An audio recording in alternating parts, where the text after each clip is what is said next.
The 9,881st meeting of the Security Council is called to order.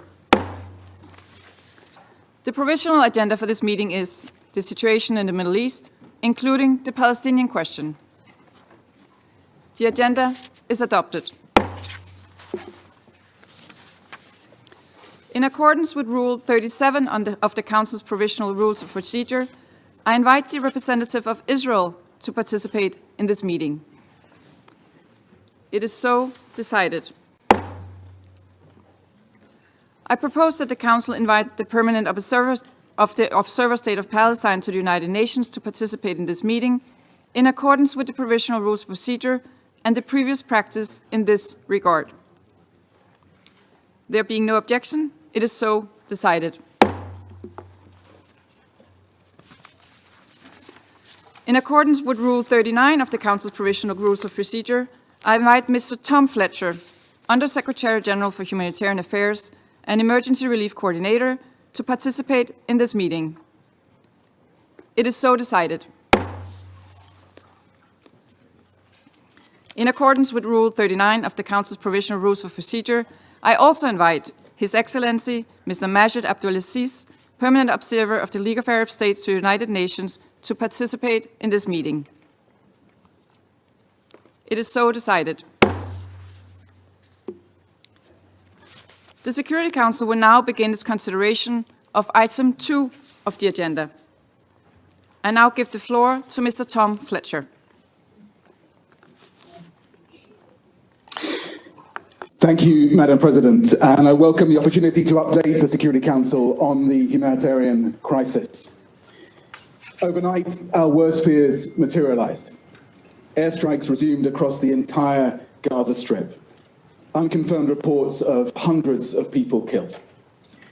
New evacuation orders issued by Israeli forces, and once again, the people of Gaza living in abject fear. Modest gains made during the ceasefire destroyed.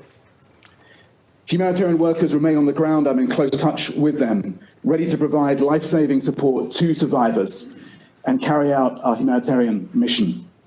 We must be allowed to do so. Last month, Madam President, I visited the occupied Palestinian territory and Israel to meet survivors, frontline workers, and authorities. In Israel, I met with survivors of the horrendous Hamas-led attacks on 7th of October at the Nir Oz kibbutz. I will never forget my visit there. 1 in 4 people killed or taken hostage. In the West Bank, I met with families whose homes were demolished and who faced daily threats of eviction and forcible displacement. And yet, compared to now, my trip coincided with some of Gaza's better recent days. A ceasefire was in place. Humanitarians were delivering hundreds of trucks every day, saving lives and restoring hope. We demonstrated that when we are allowed to do so, we can deliver aid at scale. Not anymore. Today, I'm distressed to report that in addition to the intense airstrikes that have resumed, since the 2nd of March, Israeli authorities have cut off the entry of all life-saving supplies, food, medicines, fuel, cooking gas, for 2.1 million people. Our repeated requests to collect aid sitting at Kerem Shalom crossing have been systematically rejected. Food is rotting and medicines are expiring. No further hostages have been released. Only medical evacuations and humanitarian staff rotations have continued. And even those came to a halt today.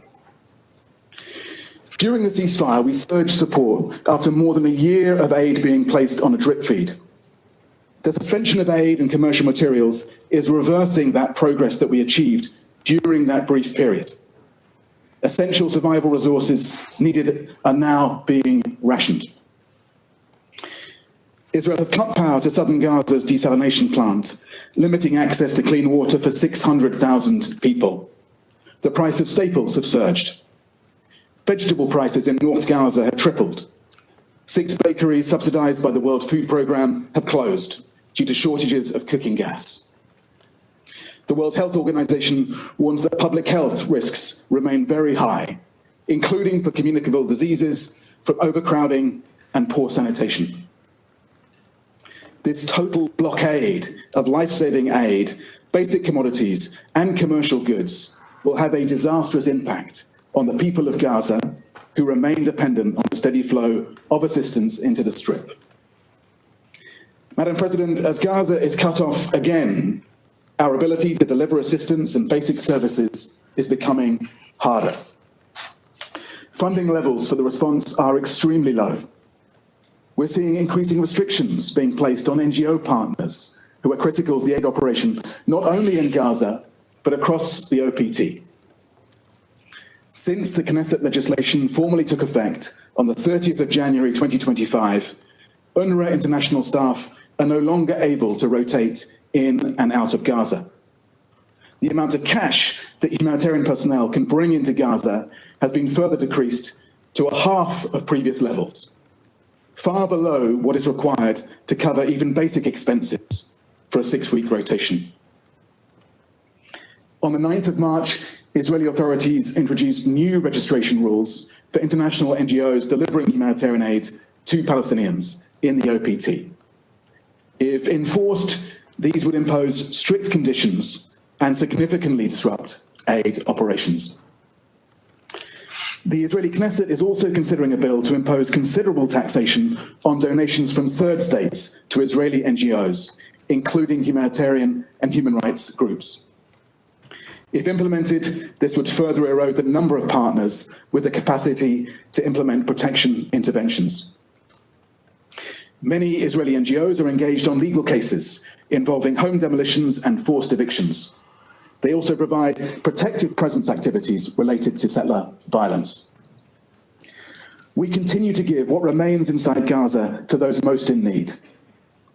We are trucking water where we can, providing reduced food rations, and distributing shelter items. We continue to support hospitals with supplies, emergency medical teams, and casualty evacuations to hospitals in Gaza. Our education partners report that about 631 temporary learning spaces are now operational throughout Gaza, supporting over 172,000 students. But we cannot sustain this for much longer unless the crossings are opened again for aid to enter. Madam President, the 42-day ceasefire proved what was possible. Aid delivery was enabled, and we scaled up quickly and effectively. 30 hostages and 8 deceased hostages and 583 Palestinian detainees were released during that period. Criminal activity in Gaza was brought under control, reducing the looting of humanitarian convoys by armed Palestinians. Over 4,000 trucks of aid per week entered Gaza. We reached over 2 million people, 540 water delivery points set up, 113,000 tents distributed to families by the UN humanitarian partners and others. Our polio vaccination targets were exceeded, reaching over 600,000 children.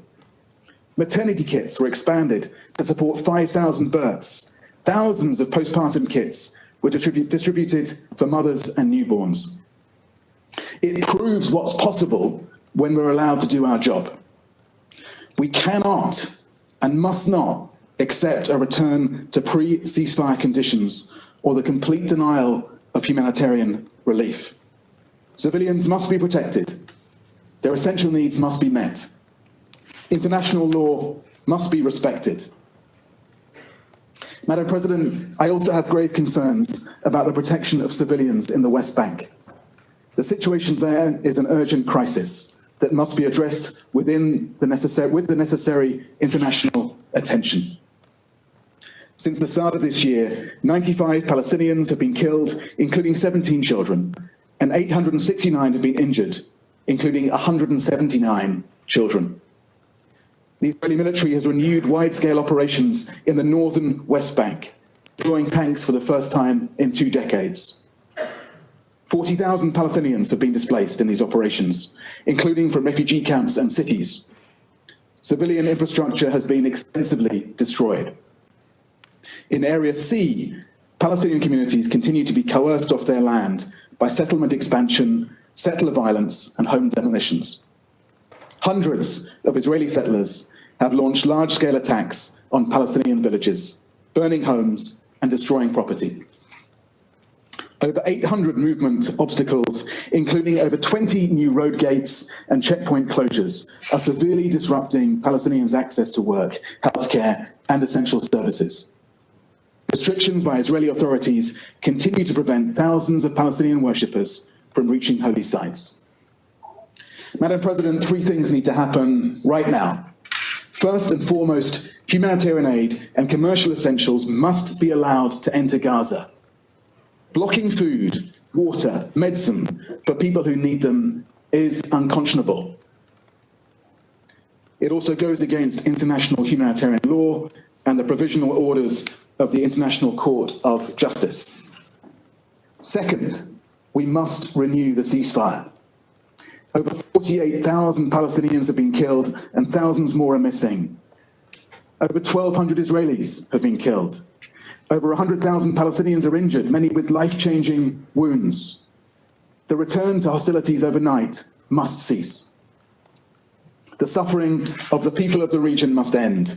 A renewed ceasefire is the best way of protecting civilians in Gaza, in the OPT, and in Israel, releasing hostages and detainees, and allowing aid and commercial supplies in.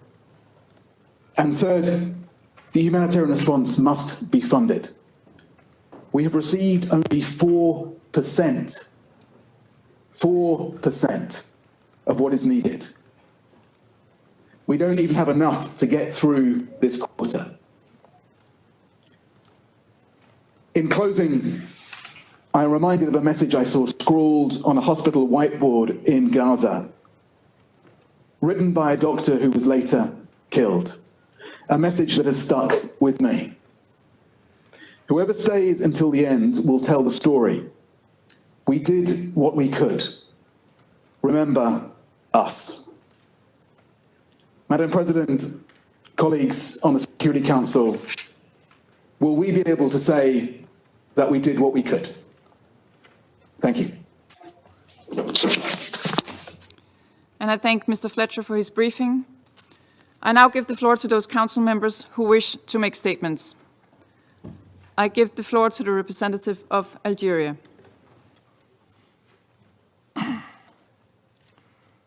Madam President,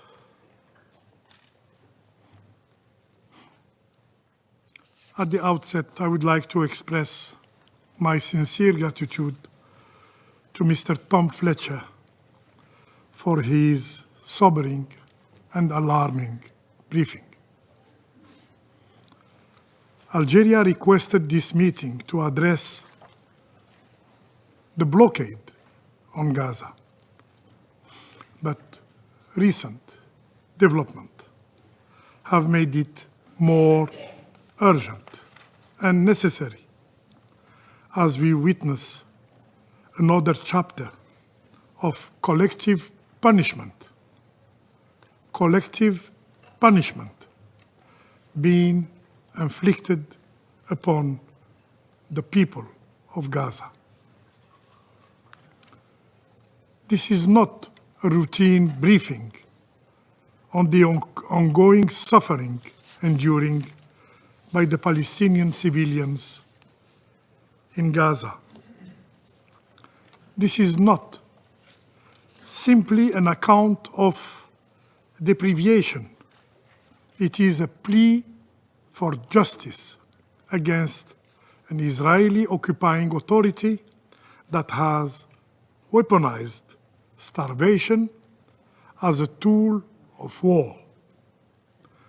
This is, without a doubt, a war crime. The time has come for accountability. No one is above the law. Today, the world can no longer ignore the grim reality of the Israeli occupation. Today, The truth about the Israeli occupation overload for so long can no longer be hidden. As Algerians, we know, we understand the cruelty and the oppression of the occupation because we have enduring it for over 130 years. Occupation, the most horrible, the most shameful chapter in modern history, continues to wreak havoc, and it must be ended wherever it exists. Madam President, for now over 2 weeks, not a single aid truck have been allowed to enter Gaza. Not one. This deliberate blockade, timed to coincide with the holy month of Ramadan, is a calculated effort to break the resilience of the Palestinian people. With nearly 18 months of hunger already endured, 80% of Gaza's population has seen their sources of food vanish. Yet, as if starving people weren't enough, the Israeli occupying power is using water, yes, water, as a weapon of war. UNICEF reports that only 1 of 10 people in Gaza have access to clean water. And Israel has also taken the step of cutting off Gaza's electricity supply. The result? The sole desalination plant in Gaza is about to shut down, leaving an already weakened population without clean water. Without clean water. Are we really going to wait until more lives succumb to hunger and to epidemic? Madam President, this is not just about withholding aid. The Israeli occupation has targeted the entire Gaza's food system, making it impossible for the people to feed themselves today, and very difficult to sustain themselves in the future. According to the UN Special Rapporteur on the right to food, Mr. Michael Fakhri, Israel is not merely obstructing aid. It is methodically dismantling Gaza's food infrastructure. Moreover, after attacking UNRWA, the backbone of Gaza's humanitarian aid, Israel, as an occupying power, has imposed new restrictions on all NGOs, thus creating new administrative obstacles to their ability to operate and assist the Palestinian people. The Palestinian NGO network has rightfully condemned this move, calling it a deliberate attempt to silence international aid organizations and isolate Palestinian voices from the global community. Amidst this humanitarian catastrophe, the Israeli occupying forces brazenly took the liberty of killing Palestinians, completely disregarding the ceasefire agreement. Just this night, just last night, the Israeli forces have launched a series of indiscriminate airstrikes across Gaza, resulting in the death of more 400 people, the majority of them women and children. Once again,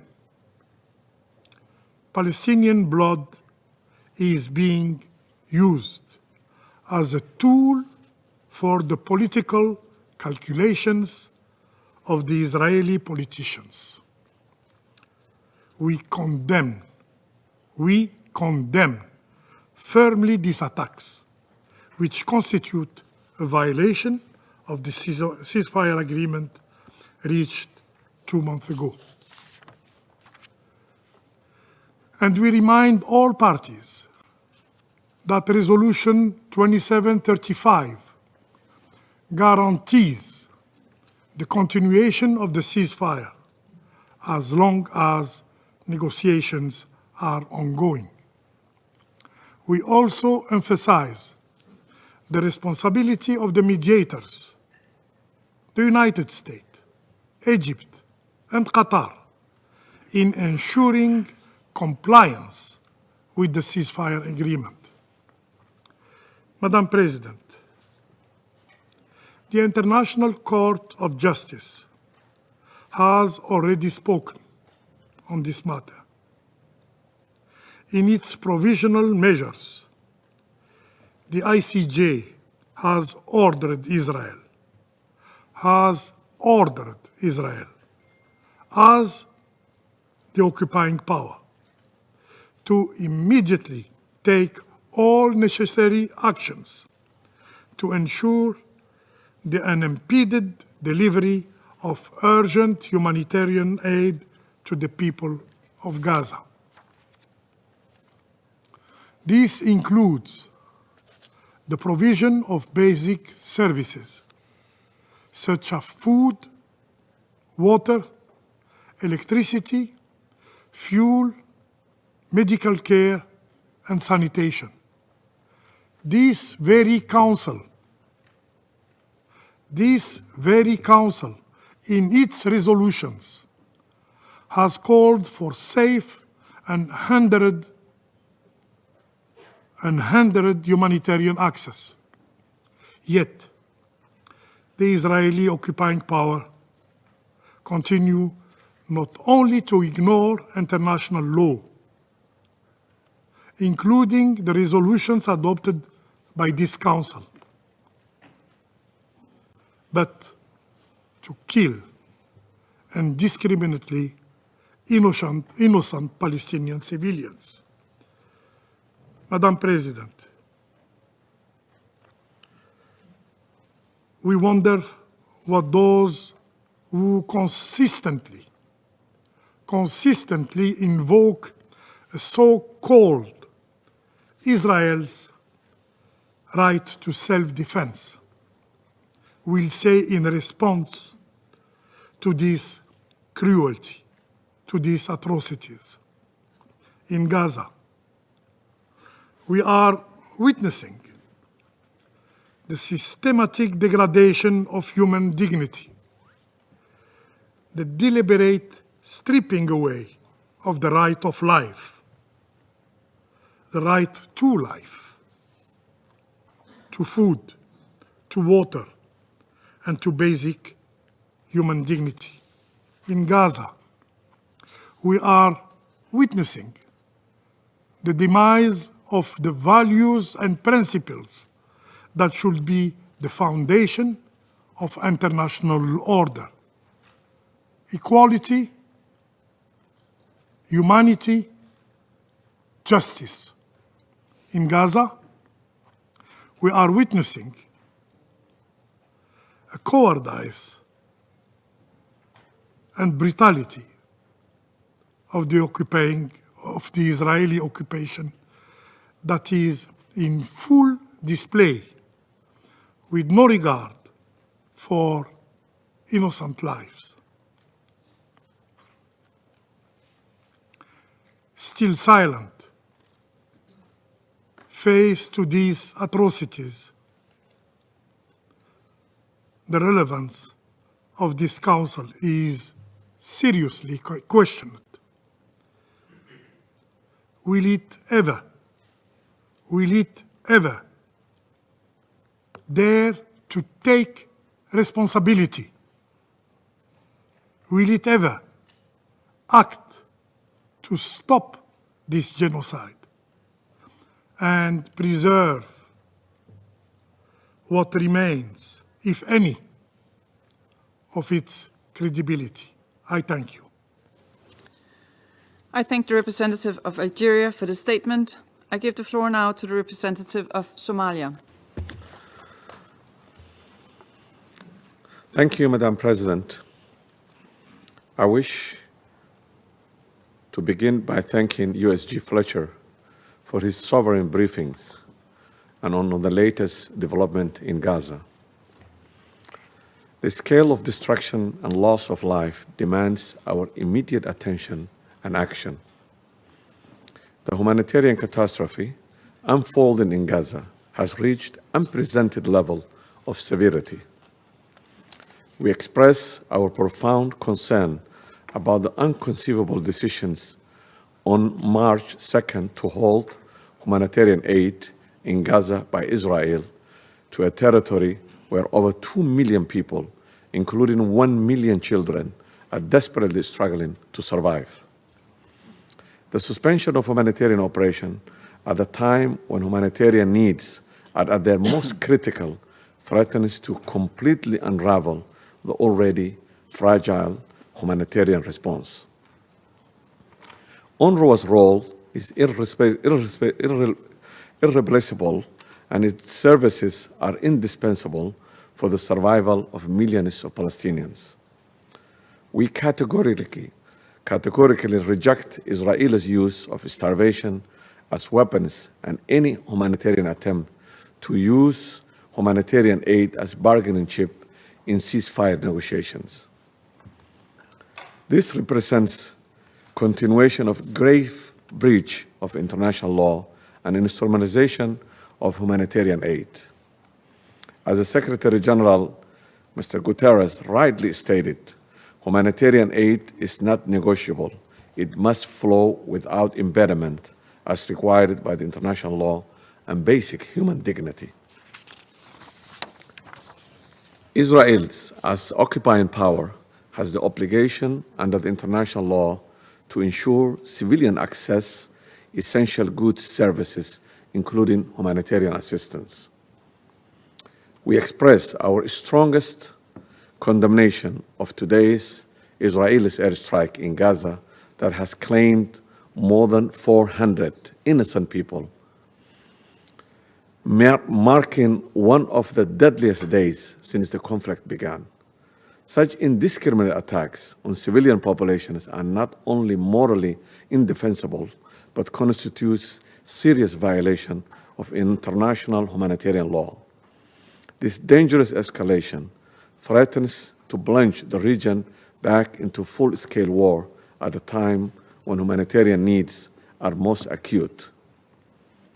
We must address the escalating violence in the West Bank, where IDF operations have intensified dramatically, resulting in the numerous Palestinian casualties, including women and children. Additionally, the illegal expansion of settlement, demolition of homes, and systematic violence against Palestinian civilians represent a dangerous pattern of aggression that threatens to further destabilize the region. A definitive ceasefire now is the first step to ensure the population, including women and children, are protected from further physical and psychological harm. In that vein, we underscore the paramount priority of fully implementing the ceasefire agreement in its second and third phases, while ensuring all parties, in particular Israel, honors its commitment in a manner consistent with international law obligations. On the occasion of the holy month of Ramadan, we call for the de-escalation across the occupied Palestinian territory, as well as an access for worshippers to blessed Al-Aqsa Mosque to free and safely perform their religious rituals in full preservation of the legal and historic status quo of the holy site in the occupied Jerusalem. The pursuit of just and a comprehensive peace remains our strategic imperative. In that regard, the end of the occupation and full recognition of a free, sovereign, independent Palestine with Al-Quds al-Sharif as its capital in accordance with the relevant resolutions remains the only sustainable option for the resolutions on this long-standing conflict.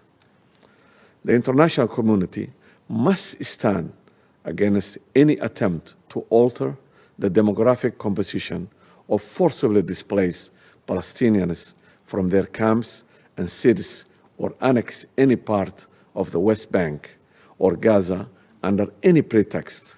Such actions will constitute grave violations of international law and amount to ethnic cleansing.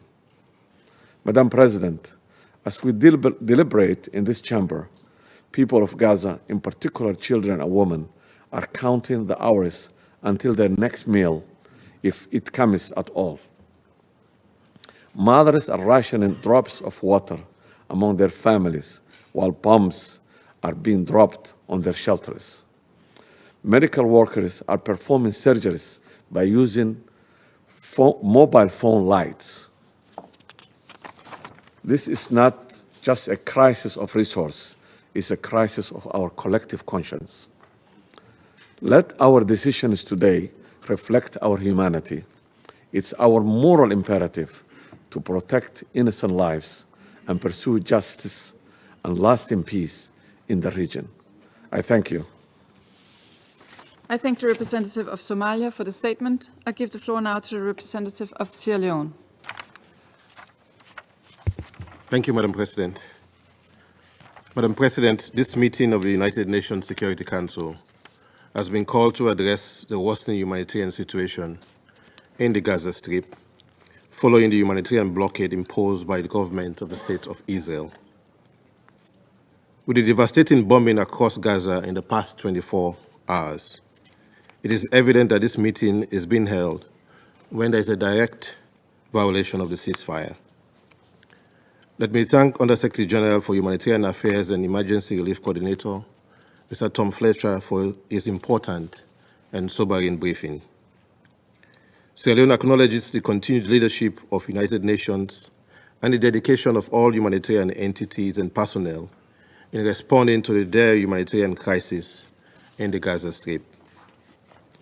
The ceasefire agreement reached by the government of Israel and Hamas in January 2025 was a significant development, demonstrating the potential of good faith engagement and political will in achieving tangible progress.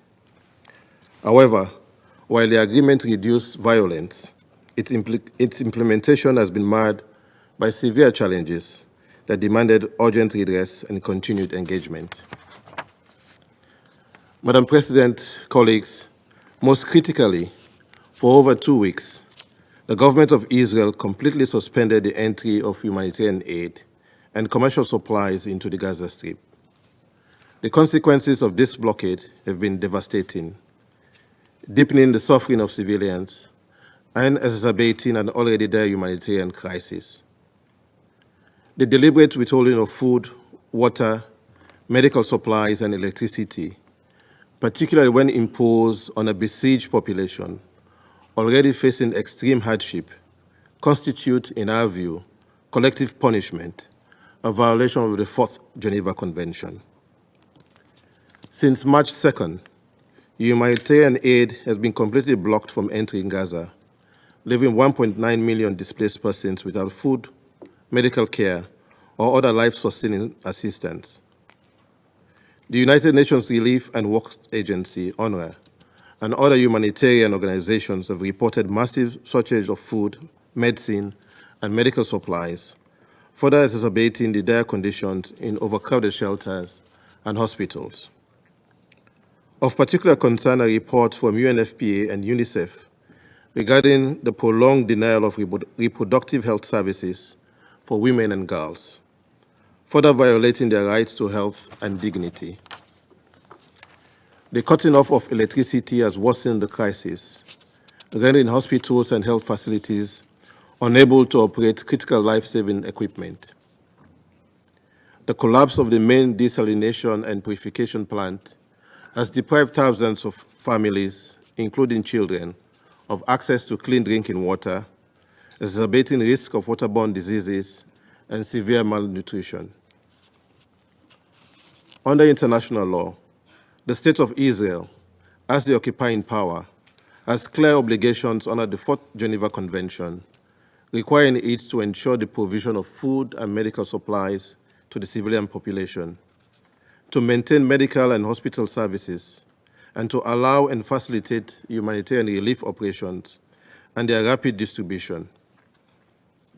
The deliberate obstruction of humanitarian aid in Gaza is a serious violation of these obligations.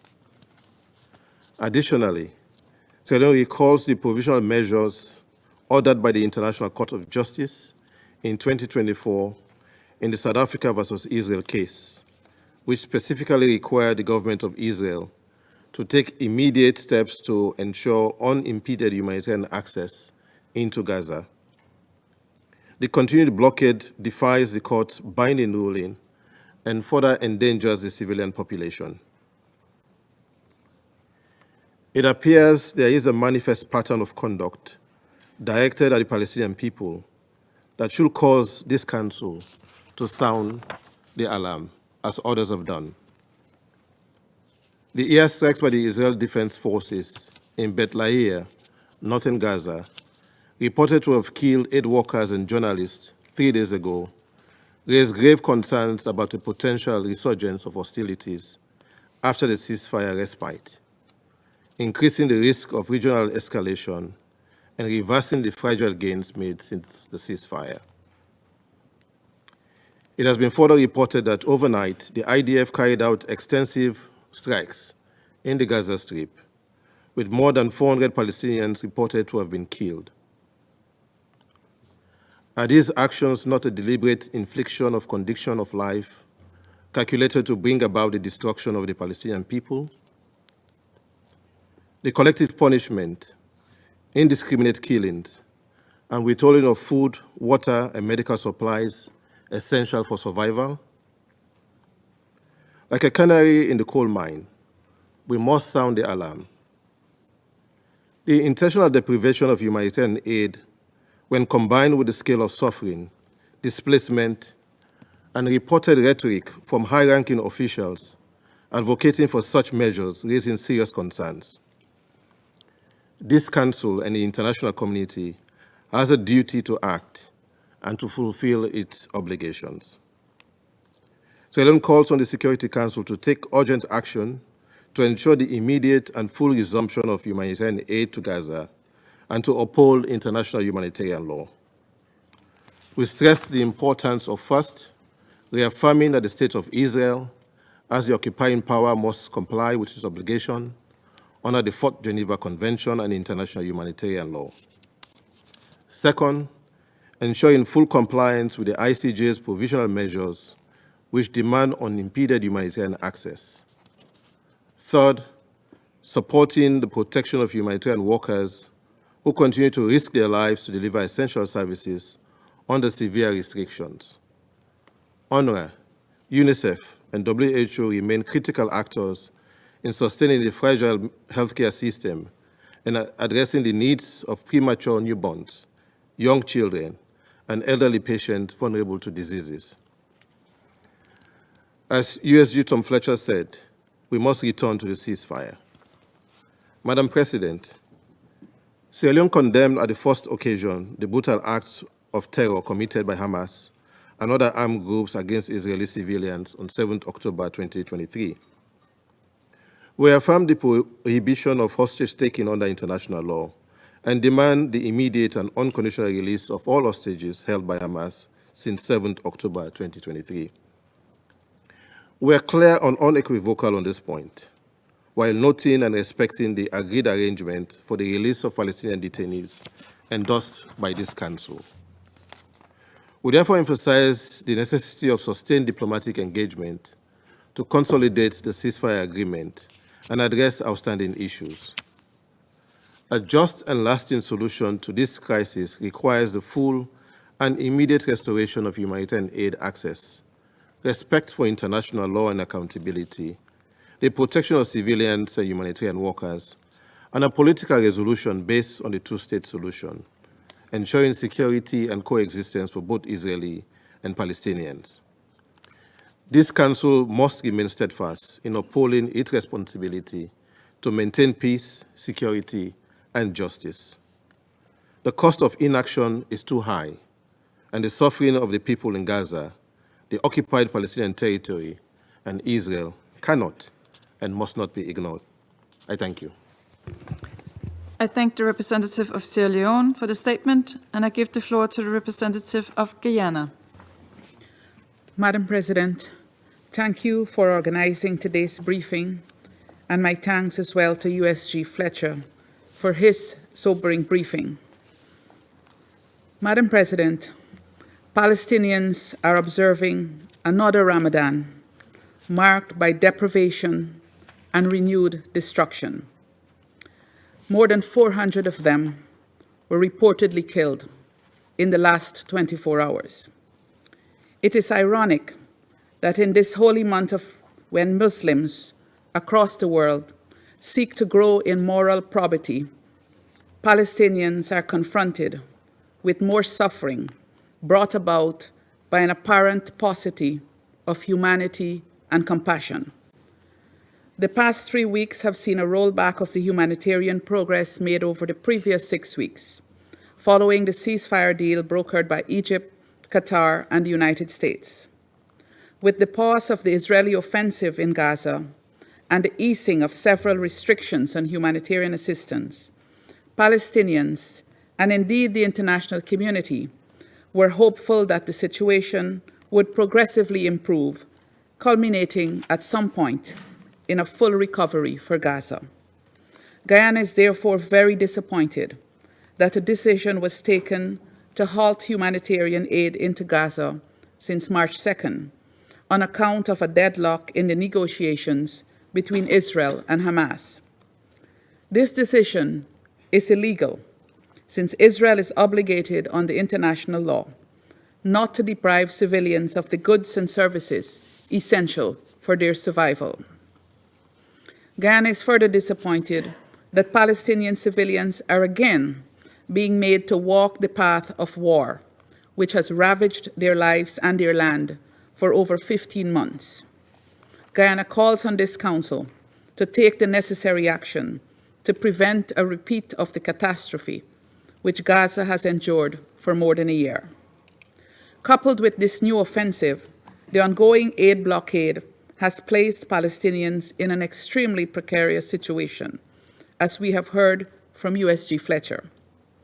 Guyana calls on Israel to lift the ban on the entry of aid into Gaza, in keeping with its obligations under international humanitarian law.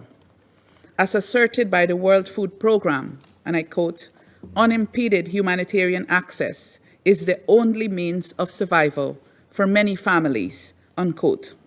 We therefore call for full respect for their right to life. We further call on Israel and Hamas to prioritize the lives and well-being of civilians and to urgently reach agreement on the next phase of the ceasefire deal and ultimately on a permanent ceasefire. We also call on Israel to halt airstrikes on Gaza, as these only strain the negotiating environment in addition to bringing more death and destruction. Madam President, as the largest gathering on women's empowerment and gender equality, the Commission on the Status of Women, is currently meeting in New York. Allow me to speak on the pained reports of the situation of women and girls in Palestine, both in Gaza and the occupied West Bank.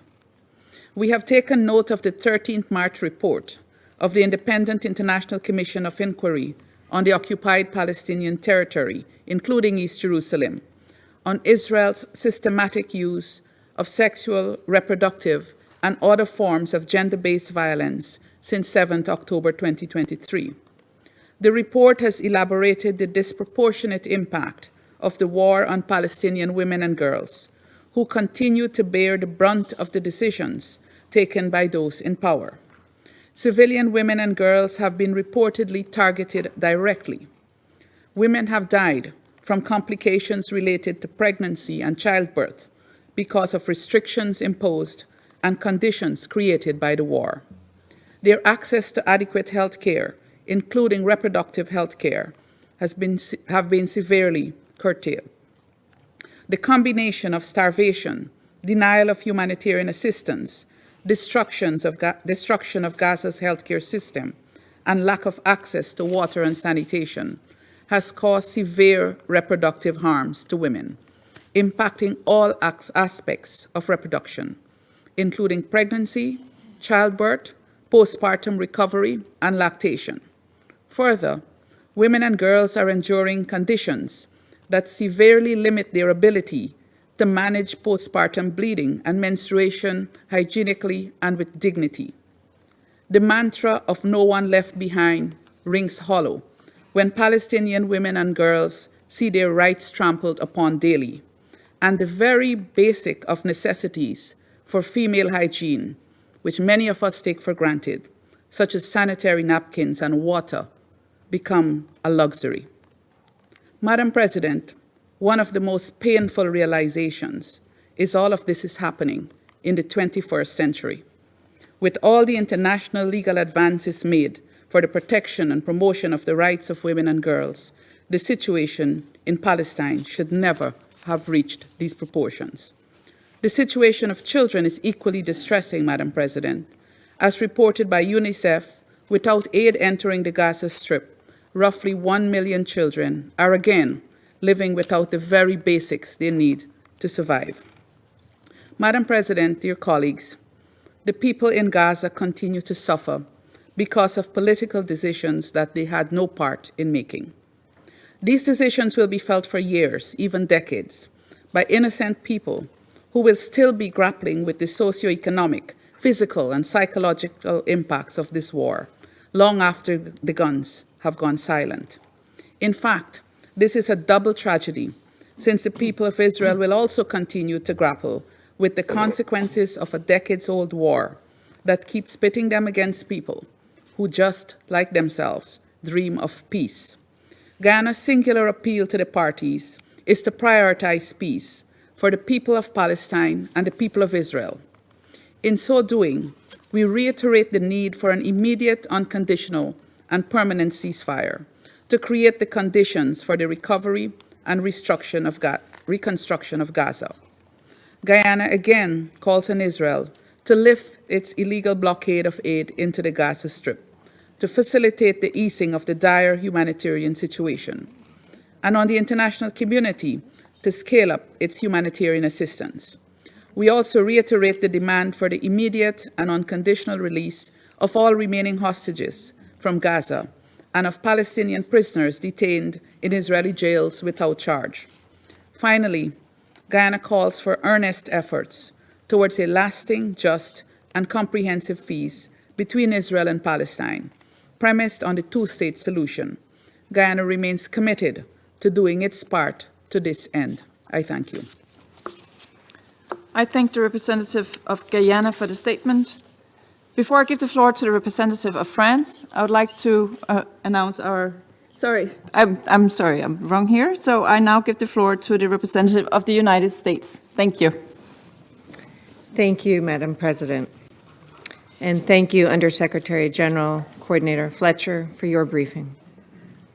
Madam President, colleagues, the blame for the resumption of hostilities lies solely with Hamas.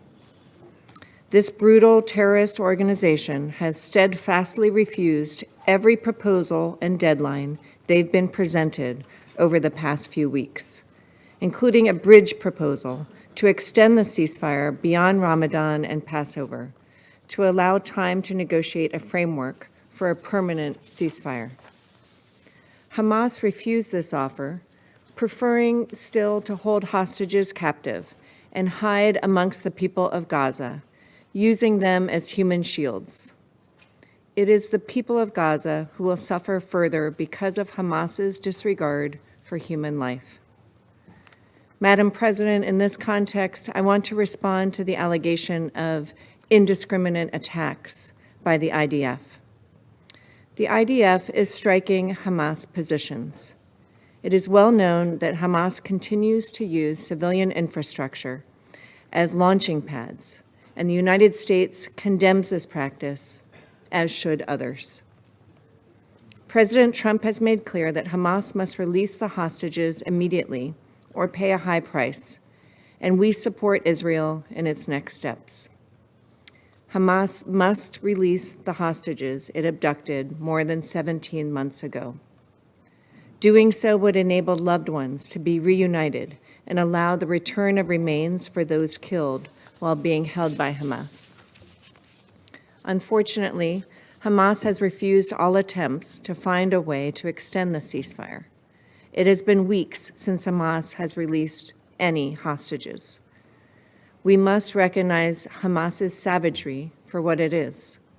This terrorist organization committed the worst massacre of Jews since the Holocaust, raped and engaged in sexual violence toward Israeli hostages and other victims of the attack, released multiple hostages in a condition reminiscent of Holocaust survivors, and murdered and then paraded the coffins of the Bibas children through the streets.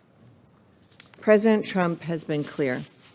All of the remaining 59 hostages, including New Jersey resident Idan Alexander and the bodies of 4 Americans murdered by Hamas, Itai Chen, Gadi Hagai, Judy Weinstein Hagai, and Omer Nutra, must be immediately released. Behind every terrorist group like Hamas or Palestinian Islamic Jihad, behind every act of violence, behind everything that threatens peace and stability for the millions of people who call this region home, is Iran. The countries of the Middle East have an historic opportunity to reshape their region in a way that affords all its people a better path forward. Stronger ties between Israel and its neighbors offer an alternative to Iran's malign influence and state sponsorship of terror. The United States will do its part with our Arab partners to work toward a durable solution to the conflict and create a more prosperous future for the region's people. Thank you. I thank the representative of the United States for the statement. I will now try again to welcome our new colleague, Ambassador Jérôme Bonafont, who's the new permanent representative of France to the Security Council. We look forward to working together. You have the floor. Thank you, Madam President, and thank you for your words of welcome. I'll try to be as good as Nicolas de Rivière, my predecessor. He told me that he very much appreciated his work in the Council and the cooperation with members. We would like to thank the coordinator for his briefing, and we'd like to thank all humanitarian actors working to help the population affected by the humanitarian situation. Madam President, Tom Fletcher said this, the humanitarian situation in the Gaza Strip, it has once again become disastrous. Nothing can be added to this description. We hope that we won't have to say this again, or we hope that, but reality now means that we have to. France condemns the Israeli strikes carried out yesterday in the Gaza Strip that have already led to hundreds of civilian victims. We call for an immediate end to hostilities which compromises the efforts to release the hostages and threatens the lives of the civilian population in Gaza. All parties must respect the ceasefire comprehensively and engage in good faith negotiations in order to make the ceasefire permanent and continue with the January agreement. We call upon the Israeli authorities to ensure the permanent protection of all civilians and to re-establish access to water and electricity, as well as to immediately lift obstacles to the entry of humanitarian aid in Gaza. We reiterate our call for the unconditional release of all hostages still detained in Gaza. France also expresses its concern with regard to the situation for the civilians in the West Bank, particularly forced displacement. We call upon the Israeli authorities to show the greatest restraint in the use of force and to ensure, according to international humanitarian law, the protection of the civilian population and enable the rapid return to those civilians that have been displaced. International humanitarian law must fully apply. We welcome the work of the agencies, funds and programs of the United Nations, including UNRWA, in assisting the population. Madam President, it is imperative that all of the hostages be released without condition in accordance with international law and what this Council has so many times demanded. Hamas must put an end to the degrading and humiliating treatment inflicted on the hostages. And France continues to stand in solidarity with the hostages and the Israeli people in the face of the trauma they have suffered. We will always condemn the terrorist barbarous attacks committed by Hamas and other terrorist groups on the 7th of October 2023, which constitute the worst anti-Semitic massacre since the Shoah. We will never cease to condemn the sexual violence committed by these terrorist groups. The Council must do the same. France welcomes the tireless efforts of the United States, Qatar, and Egypt in facilitating negotiations for continuing the ceasefire and the release of hostages. I referred to this previously. Hostilities in Gaza must end and lead to lasting peace. France welcomes the proposal for Gaza reconstruction put forward by the member states of the Arab League at the Cairo summit on the 4th of March last, and we would call upon all parties to build on the strengths of this plan in order to progress, particularly in the area of security and governance. This plan must exclude Hamas from governance in Gaza. The movement must be disarmed and it must provide solid security guarantees to Israel. The future of Gaza must go hand in hand with a global political resolution of the Israeli-Palestinian conflict. And it is with this goal in mind that France in June 2025 will co-chair with Saudi Arabia an international conference on the implementation of the two-state solution, Israel and Palestine, here in New York. This is the only path that will allow Israelis and Palestinians to live side by side in peace and security. But for the moment, what is urgent is to stop the bombing, resume humanitarian aid, and to release in dignity all of the hostages. I thank you. The representative of France for the statement. And now give the floor to the representative of Panama. Muchas gracias. Thank you very much, Madam President, for convening this meeting. And thanks to Mr. Tom Fletcher, Under Secretary General for Humanitarian Affairs and Emergency Relief Coordinator, OCHA, for his detailed report. This meeting is being held in a context of profound concern, given the deterioration of the humanitarian situation in the Gaza Strip following the recent restrictions on the entry of humanitarian assistance. We deeply regret the worsening of the always sensitive ceasefire that had provided temporary relief to the civilian population. It's urgent now that efforts be resumed, all necessary efforts to restore calm and enable safe access of assistance to those that need it so much. Since the 1st of March, the closure of the border crossings has prevented the entry of humanitarian assistance, leading to serious scarcity of food, medicines and fuel.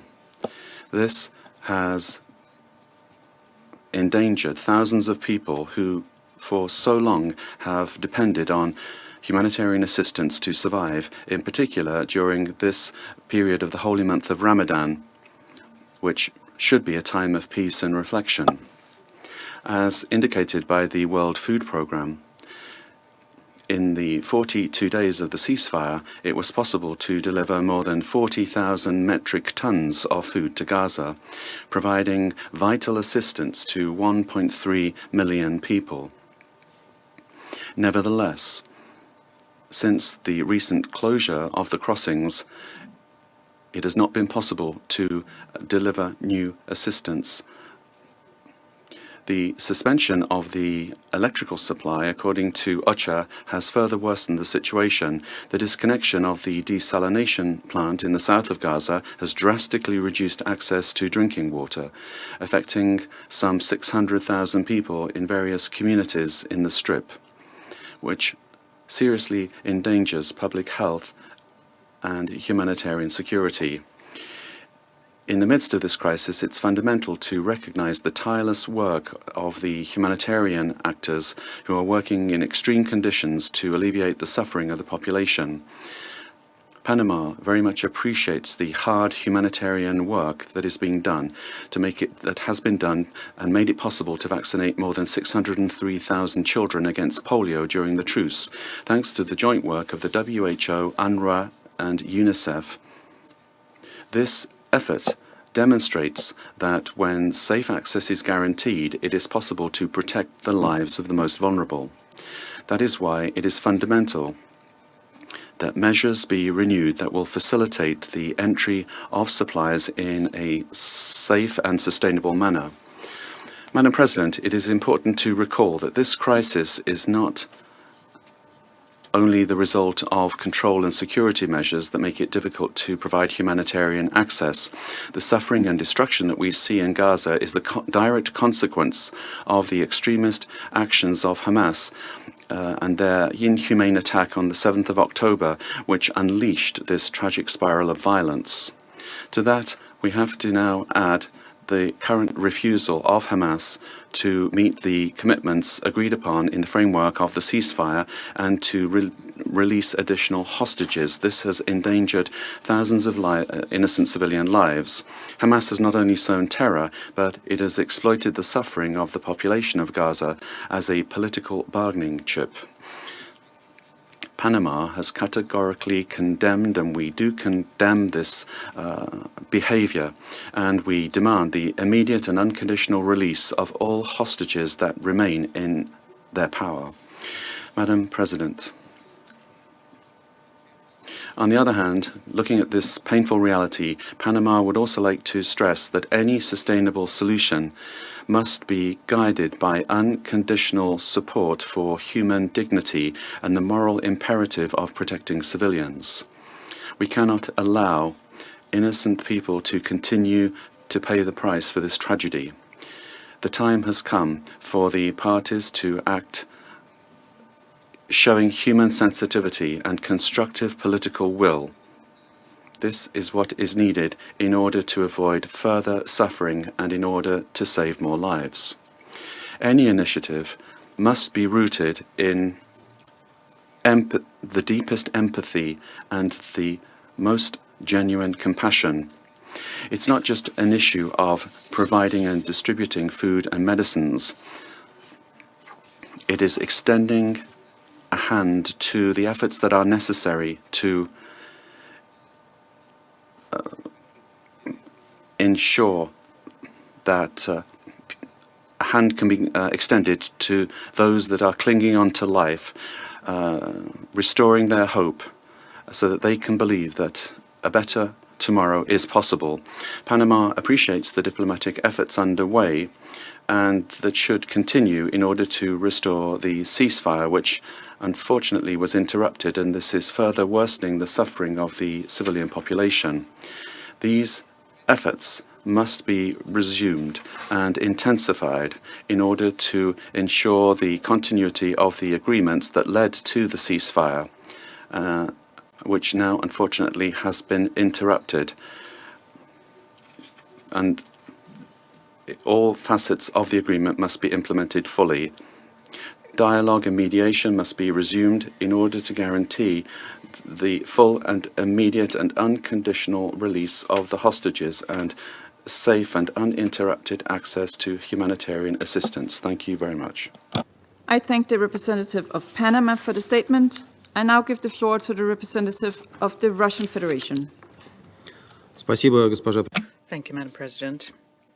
We would like to thank the Undersecretary General for Humanitarian Affairs, Mr. Tom Fletcher. Thank him for a detailed briefing on the current situation in Gaza, which is a man-made human catastrophe.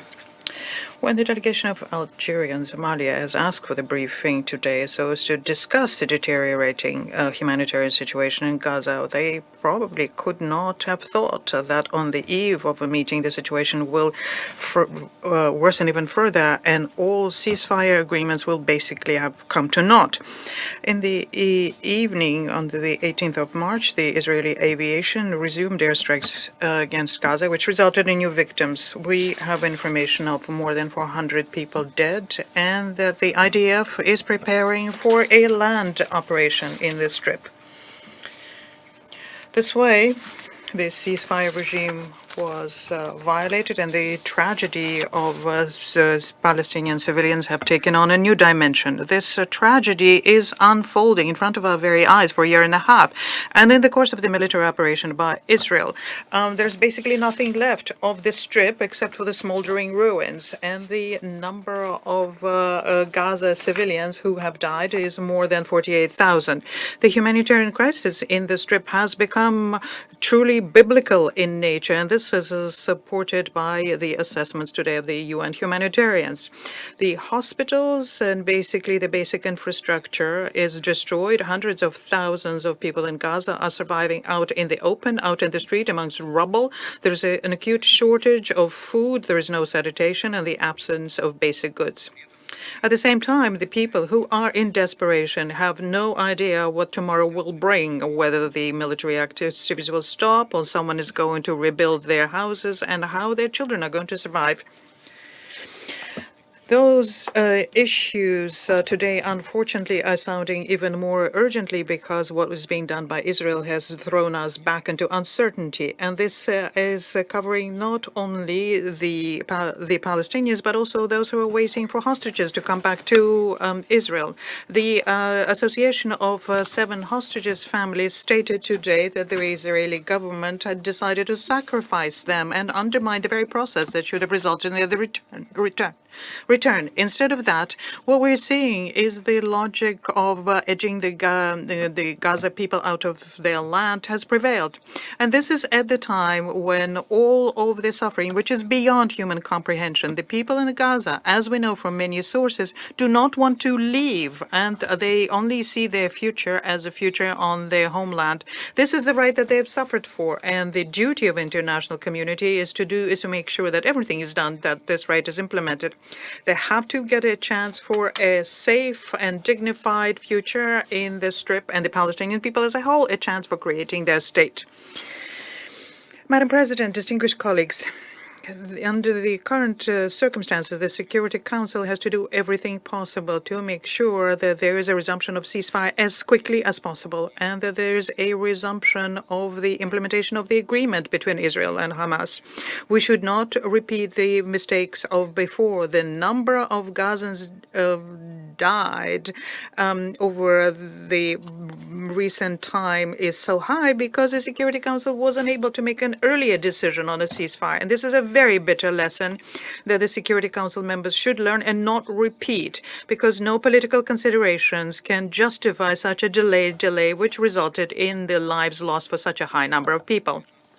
Since from 19th January to the 2nd of March, when the agreements between Israel and Hamas took into force, the people of Gaza saw a glimmer of hope because the access was unblocked, there was greater humanitarian activity, and the UN system bodies reported of greater supplies and the window of opportunity, despite the fact that there were low chance for further deals implementation. Unfortunately, this glimmer of hope went out as quickly as it appeared.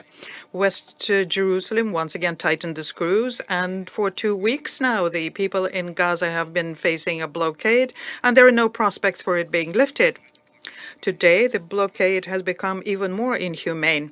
The authorities of Israel are obstructing the work of international humanitarian organizations and agencies. They prohibit any humanitarian supplies and commercial goods coming in, and they're dooming the people in Gaza to further suffering.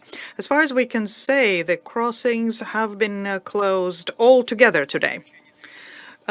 Cutting off the power on the 9th of March from the desalination plant, and my colleagues mentioned that, is yet another instance of a blatant disregard to international humanitarian law on the part of West Jerusalem. This decision, by the way, is of no military import, but it brings hundreds of thousands of people to the brink of death because they have no access to clean drinking water. Give it some thought, please. Today, only 1 out of every 10 people in the Strip can have access to clean drinking water. The consequences of such a situation will be catastrophic, inter alia, because under these conditions there's a great risk of widespread infectious diseases. On the other hand, providing medical assistance, as we can see, are basically absent in the Strip. Madam President. And the most serious concern is caused by a continued crisis with UNRWA. The open prosecution of the agency, the Knesset decision to ban its functioning on what's being called the sovereign territory of Israel, only adds to the picture of an intentional undermining of the humanitarian response in this Strip. It's impossible to argue with how important UNRWA is for the refugees, nor can one deny that this is the UN body that's playing an irreplaceable role in providing assistance to the people in Gaza. We once again state with our unflagging support for UNRWA and recall the role the agency played in Middle East settlement, including dealing with one of the final status issues, namely the Palestinian refugees. Against this background, we hear from Israel the statement that they have some kind of a plan whereby Western Jerusalem would take full control over the supply and distribution of humanitarian assistance. There are very few details on this plan, but there is every reason to think that this plan, in case it's implemented, will not just seriously limit the operational possibilities for international bodies in Gaza, but also will undermine the 2720 mechanism which was created under a Security Council decision. It is also clear that such a plan cannot replace a large-scale UN humanitarian assistance. The situation is further compounded by the fact that Israel, as an occupying power, is refusing to shoulder the responsibility for providing the needs of the people under occupation. We can see that such notions as the care for the people or protection of civilians are not among the principles and the methods used by the IDF in their military operations, where they used heavy weaponry in the Strip and in the West Bank.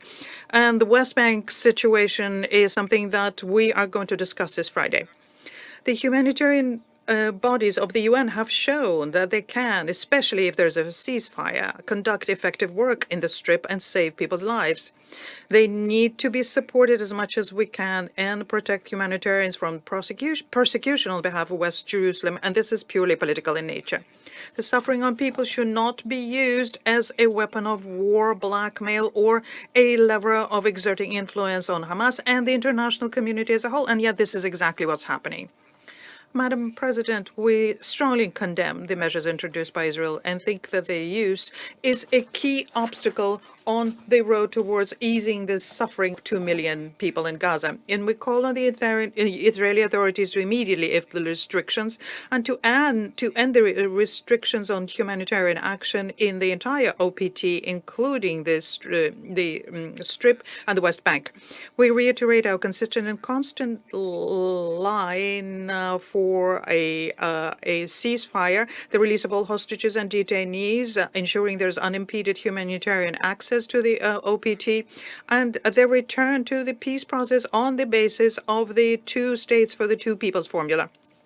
We are convinced that without a just and lasting settlement ensuring the legitimate rights and aspirations of Palestinians to have their own state within 1967 border with a capital in East Jerusalem, without that, a vicious circle of bloodshed and violence in the Middle East will not be broken.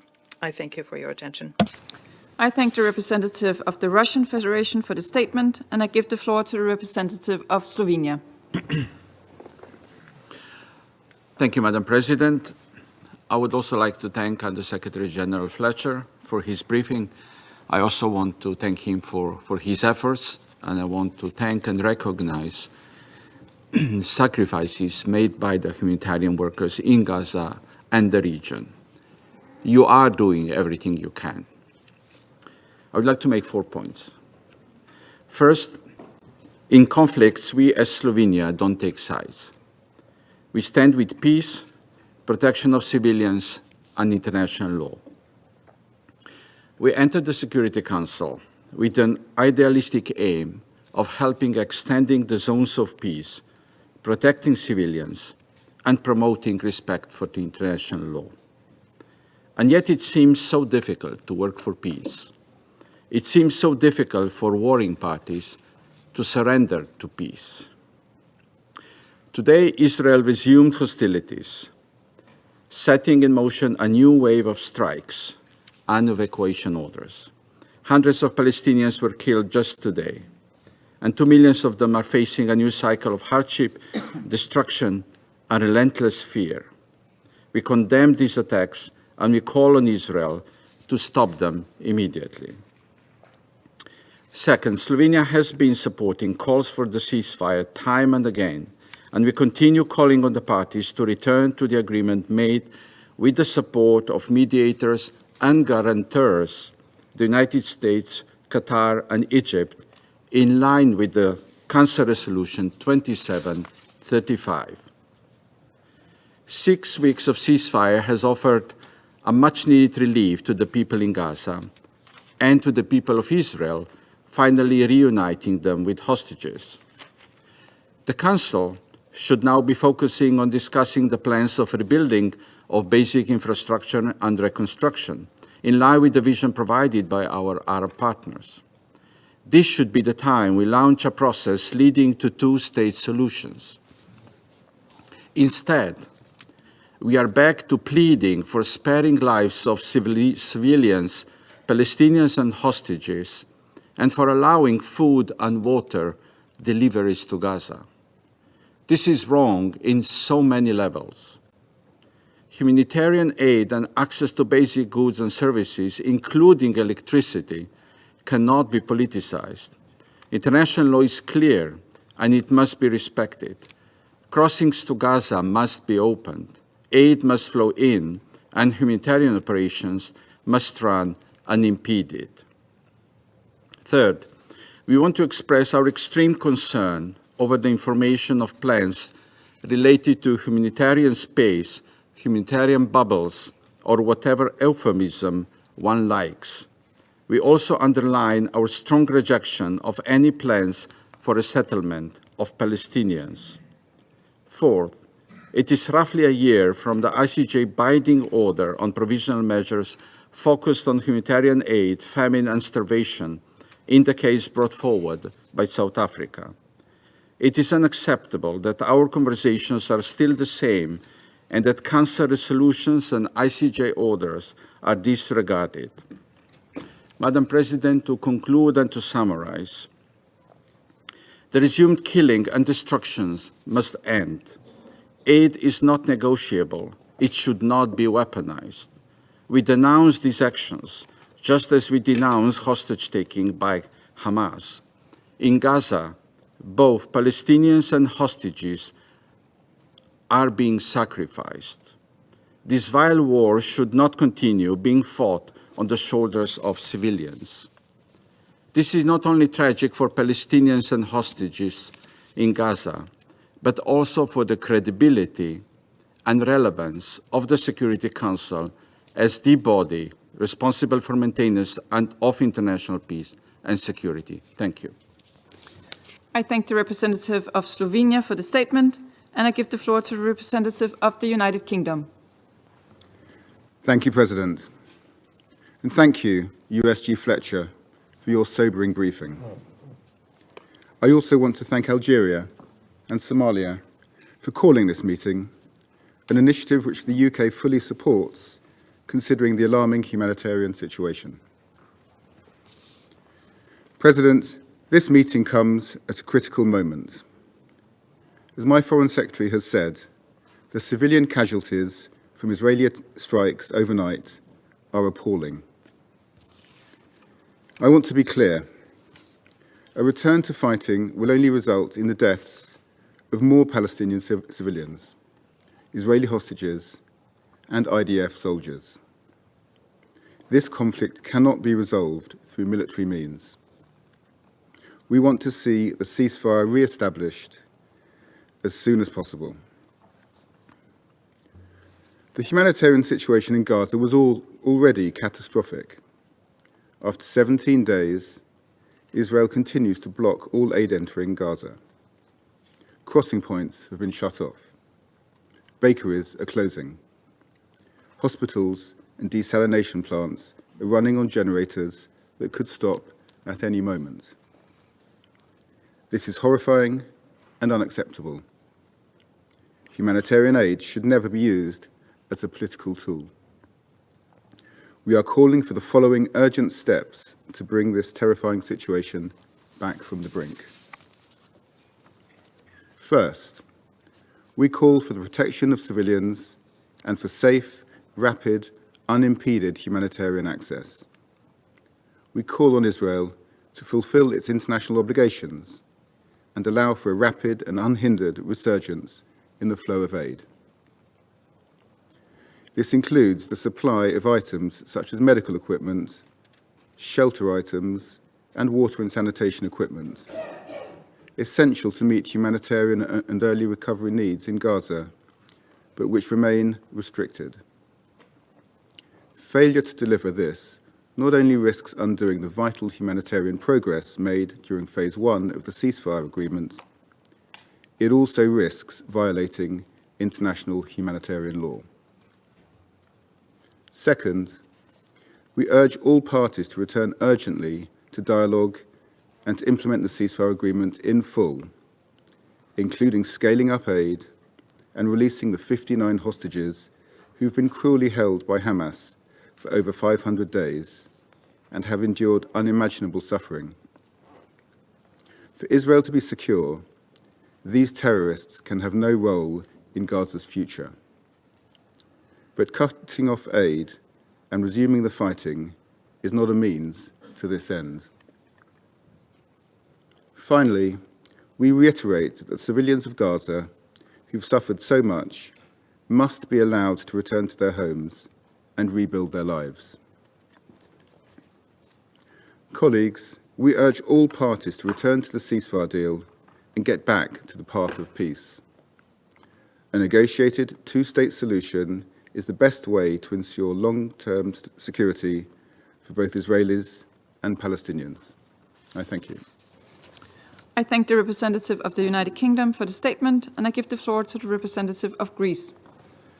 Thank you, Madam President, for responding to this urgent meeting request, and to USG Tom Fletcher for his sobering briefing. Colleagues, Middle East currently stands as a turning point, and the long-awaited ceasefire and hostage release agreement in Gaza was a great example of what could be achieved through political will. We are seriously alarmed by the resumption of hostilities in Gaza and the new huge death toll, and we call on all parties to show restraint and resume the ceasefire talks. Following the profound shock of October 7, 2023, Greece maintained a principled stance. We express our condemnation of Hamas terrorist attack and the ongoing detention and cruel treatment of the hostages, and we reiterated our demand for the immediate and unconditional release. The people of Gaza have endured a second winter under extremely difficult circumstances. Tom Fletcher today and other briefers who have preceded him in this council have tried to describe living conditions almost beyond our comprehension. We echo the calls for humanitarian aid to flow back to Gaza immediately and the crossings to open as soon as possible. Reports by OCHA and the World Food Programme of the inability to transport food supplies into Gaza due to the closure of all border crossing points is of utmost concern. The suffering of the civilian population must come to an end. We call on Israel to allow and facilitate the safe, unconditional, massive and unhindered delivery of humanitarian aid at scale and restore access to electricity and water, as well as to ensure the protection of civilians and other protected persons, including humanitarian workers, in line with international humanitarian law. Millions are in urgent need of primary health services, education and shelter, as Gaza territory has been reduced to rubble. Thousands of children were left dead, injured, separated from their families, and internally displaced. Hence, the unhindered and continuous flow of aid into all parts of Gaza should remain a priority. UNRWA's role remains pivotal and indispensable.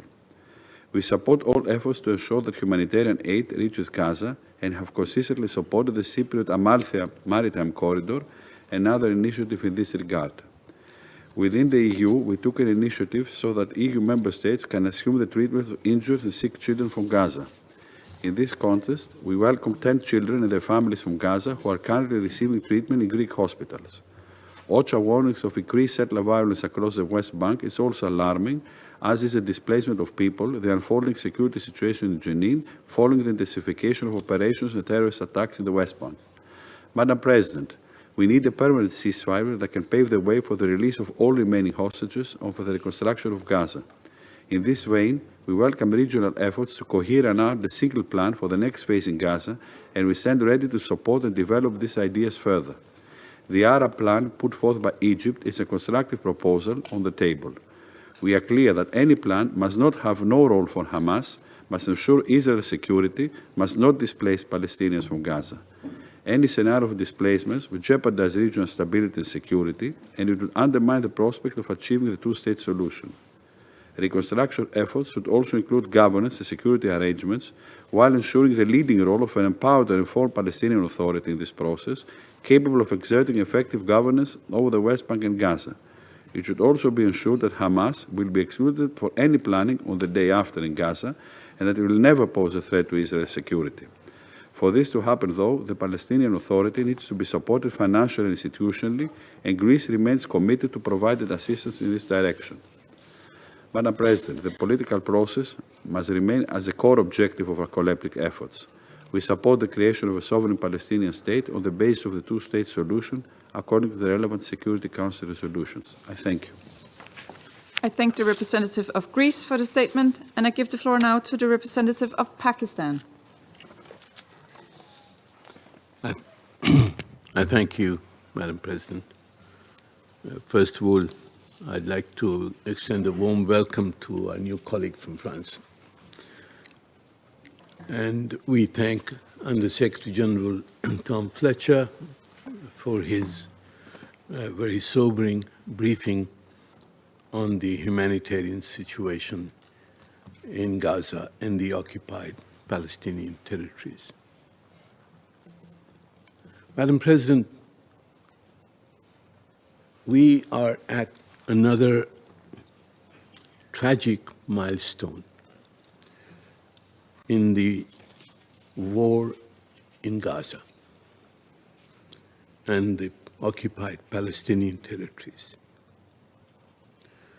This war and the manner in which the Security Council and the international community respond to the atrocities and actions that have been taken will have a lasting impact on the nature of the world order which we and succeeding generations inherit. 50,000 plus people have been killed in Gaza, 150,000 injured, and 2/3 of them have been women and children. Attacks on hospitals, schools, mosques, civilian centers. Every principle, every article of international law and international humanitarian law have been blatantly violated with impunity. Defying the resolutions of the General Assembly, of the Security Council, of the International Court of Justice. Unless the international community responds with justice to what has happened and is happening in the occupied Palestinian territories, our world order is likely to regress into the barbarism from which the Charter of the United Nations was supposed to rescue us. Madam President, the agreement of 15th January for a ceasefire, for a three-phase ceasefire, offered a sliver of hope for the Palestinian people, for the Israeli people, and for the world community. Phase one of that agreement was implemented, and serious consideration was continuing for the negotiation, elaboration, and implementation of phase 2 and 3 of the agreement as outlined in Resolution 2735 of the Security Council.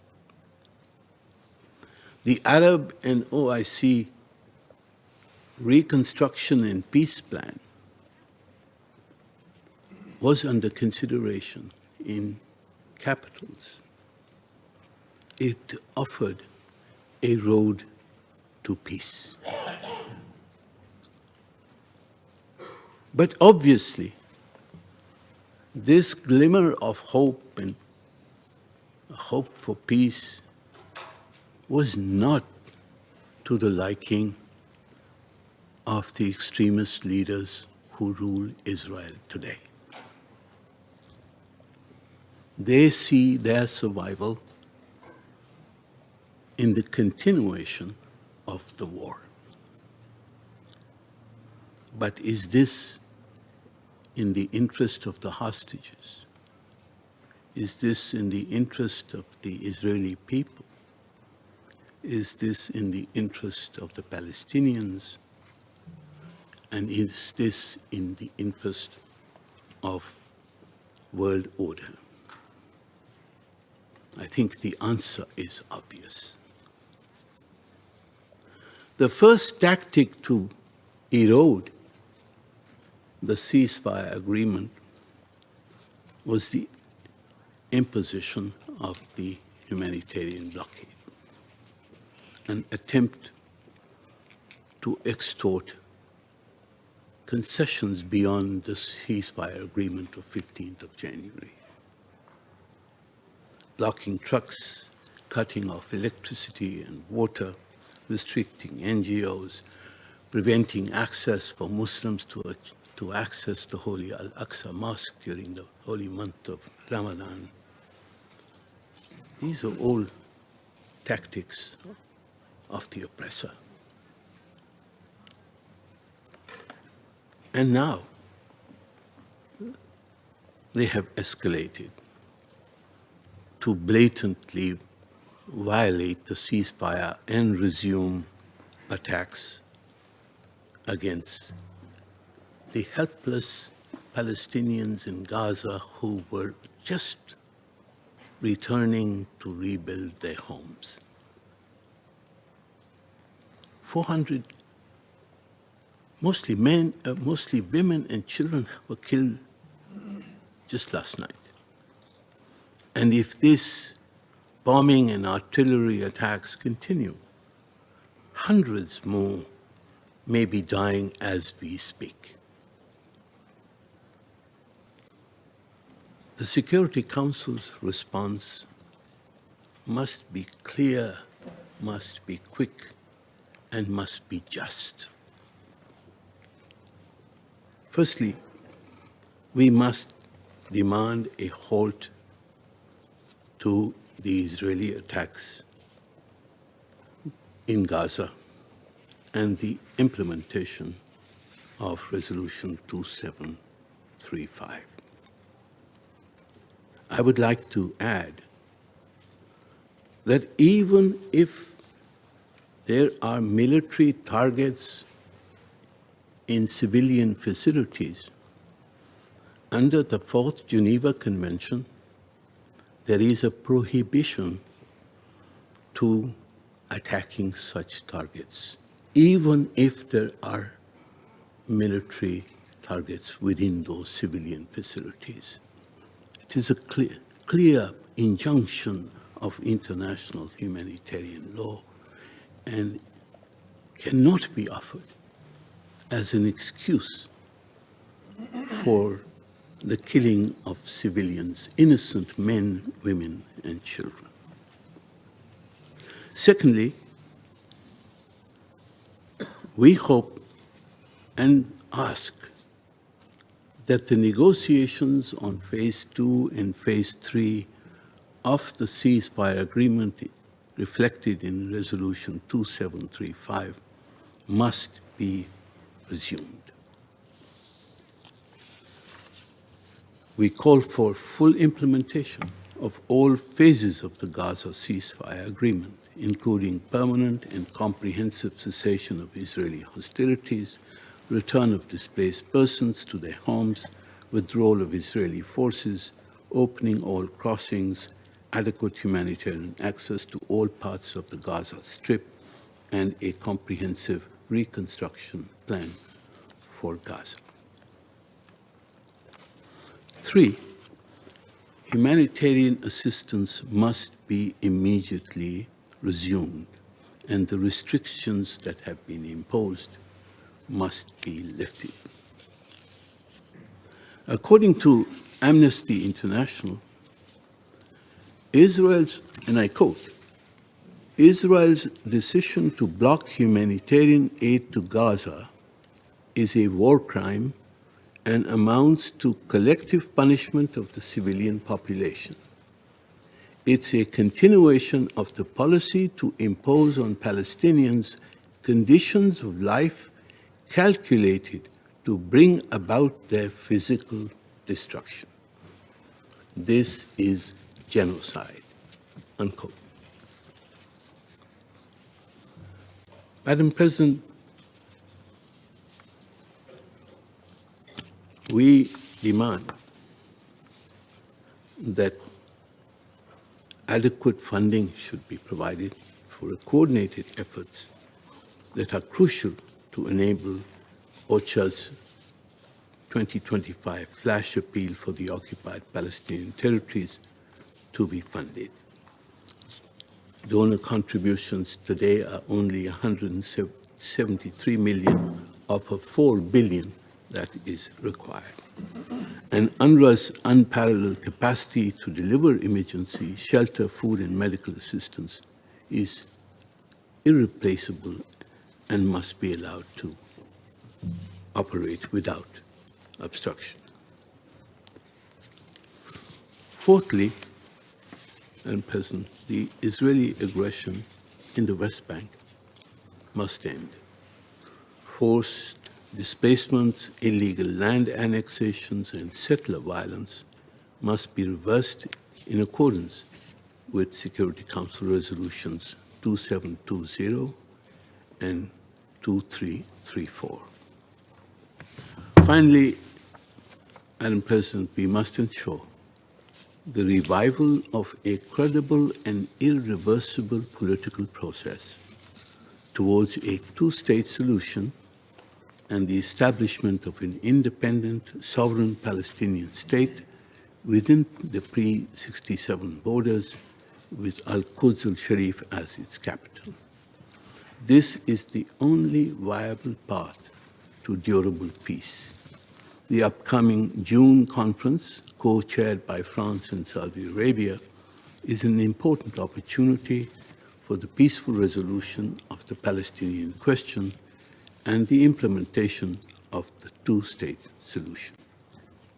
But, Madam President, to realize the possibility of peace, Israel's aggression, its attacks, and its slaughter of the Palestinians must stop.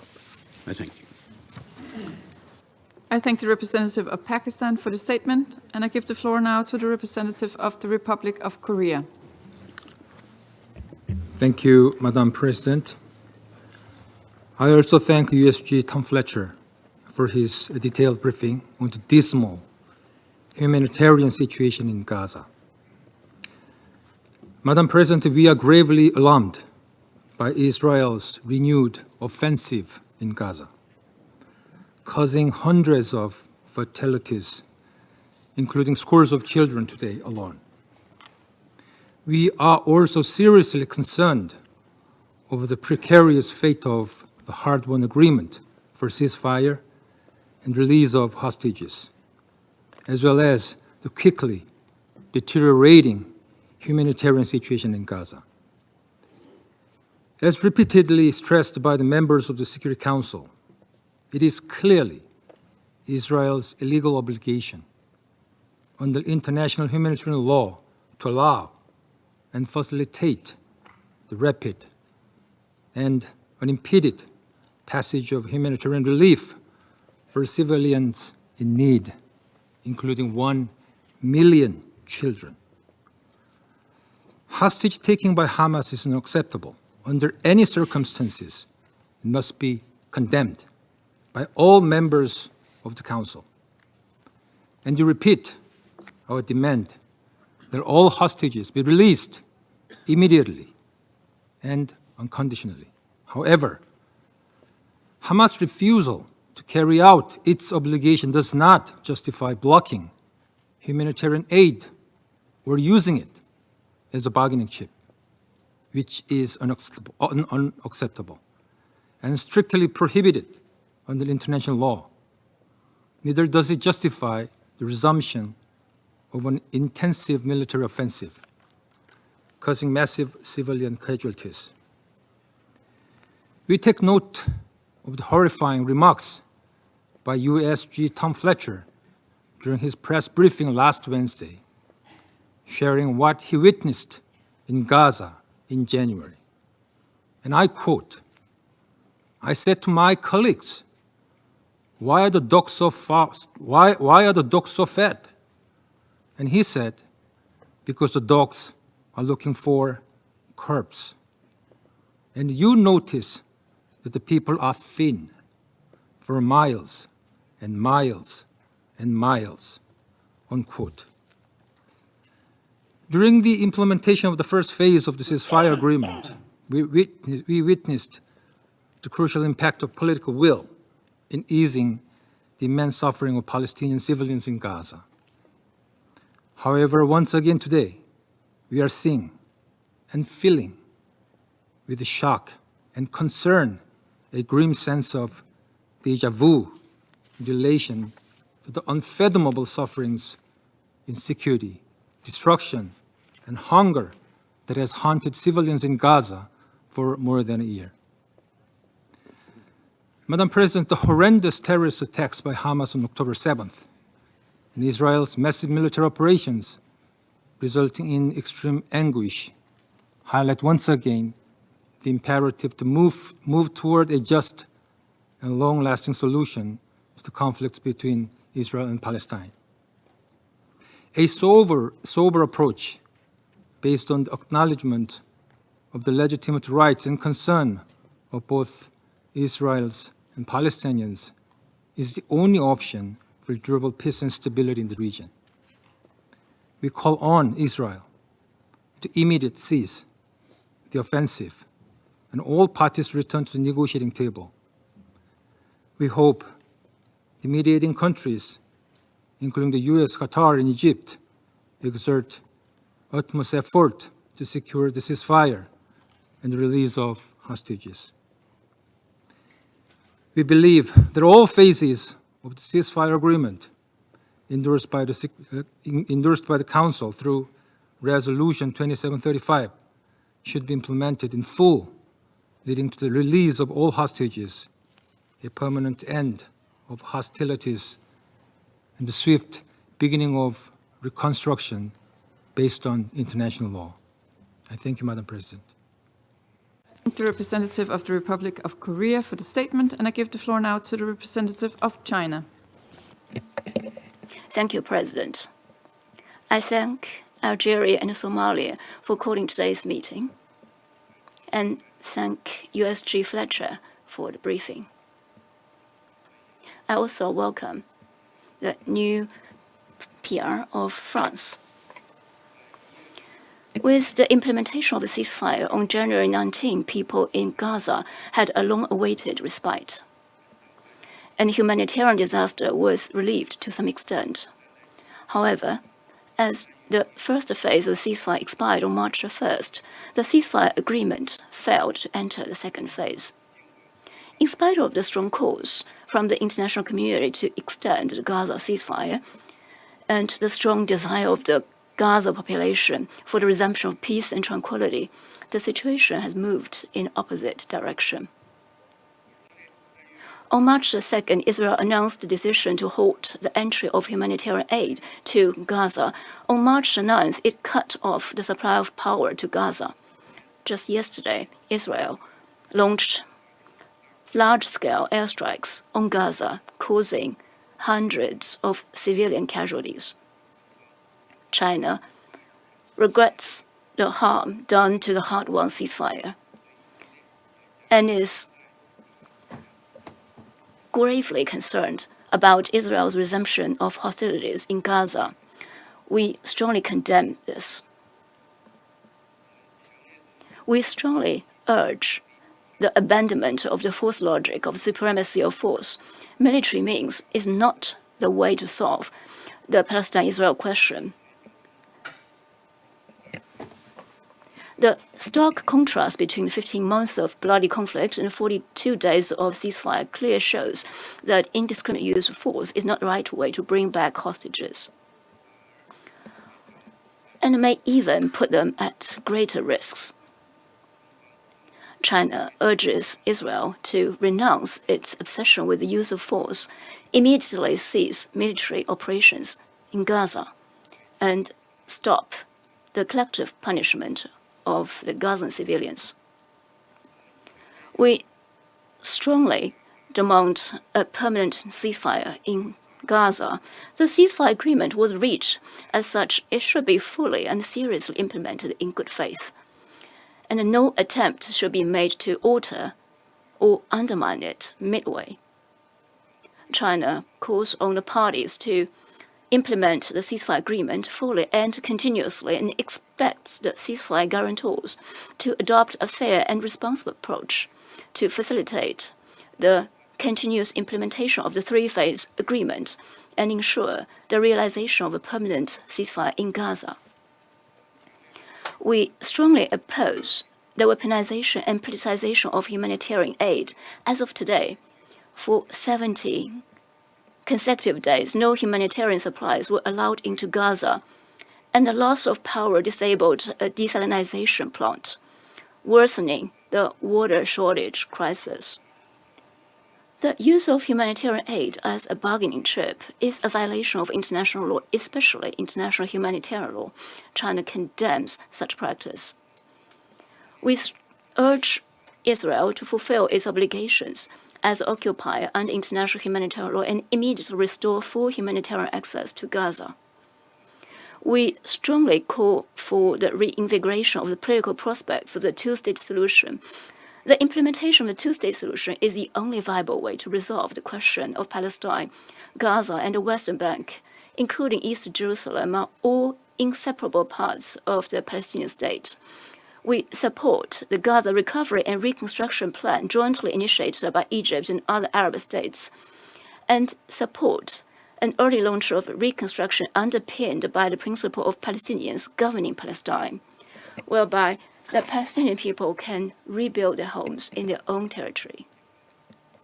The international community should step up its efforts to advance the political process of the two-state solution and provide necessary support to this end. President, for some time now, we have witnessed a dangerous sign in Middle East. As the international rule of law and international order are violated and undermined, the law of the jungle seems to reign. It is worrisome and a cause for concern. The Security Council, as the primary body for maintaining international peace and security, should put a timely end to such chaos. We support further actions by the Council to bring about a permanent ceasefire in Gaza, restore peace in the Middle East, and achieve a comprehensive, just, and lasting solution to the Palestinian question. Thank you, President. I thank the representative of China for the statement. I shall now make a statement in my capacity as representative of Denmark. And I would like to join to colleagues in thanking Undersecretary Fletcher for his sobering briefing and his very detailed description of the many achievements achieved during the ceasefire.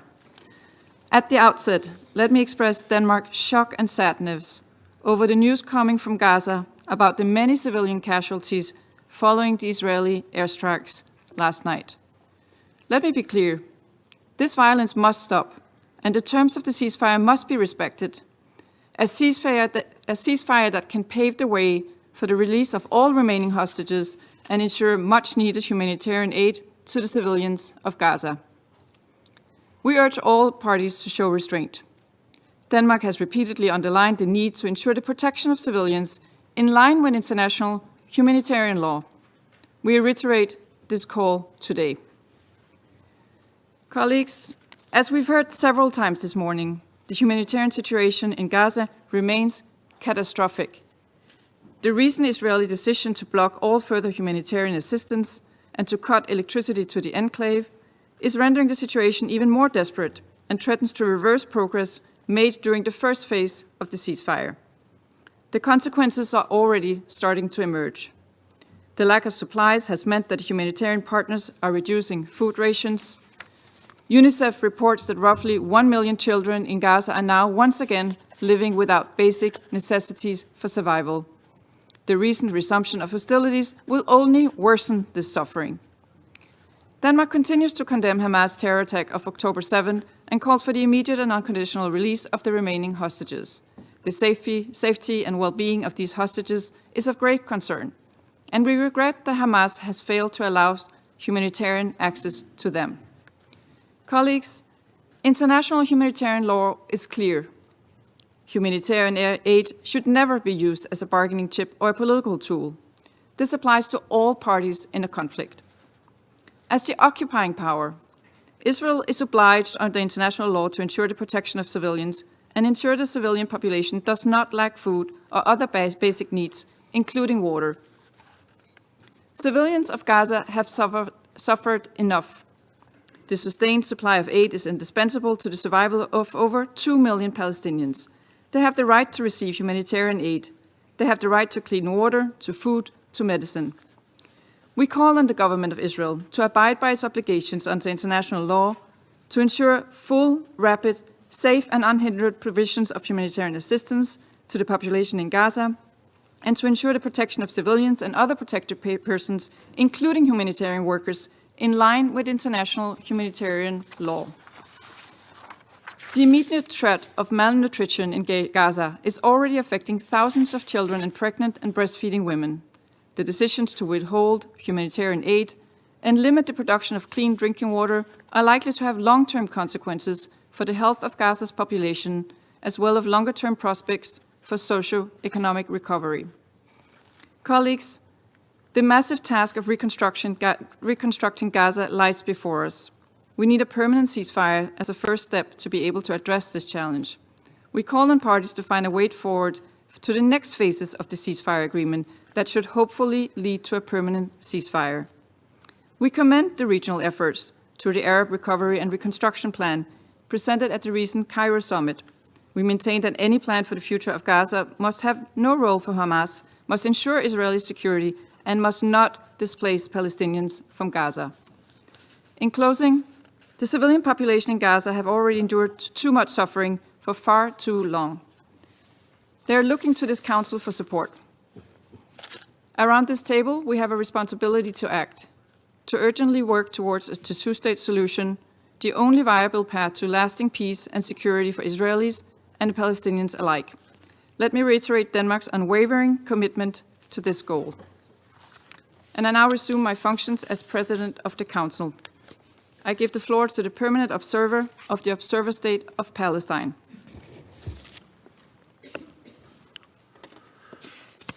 Madam President,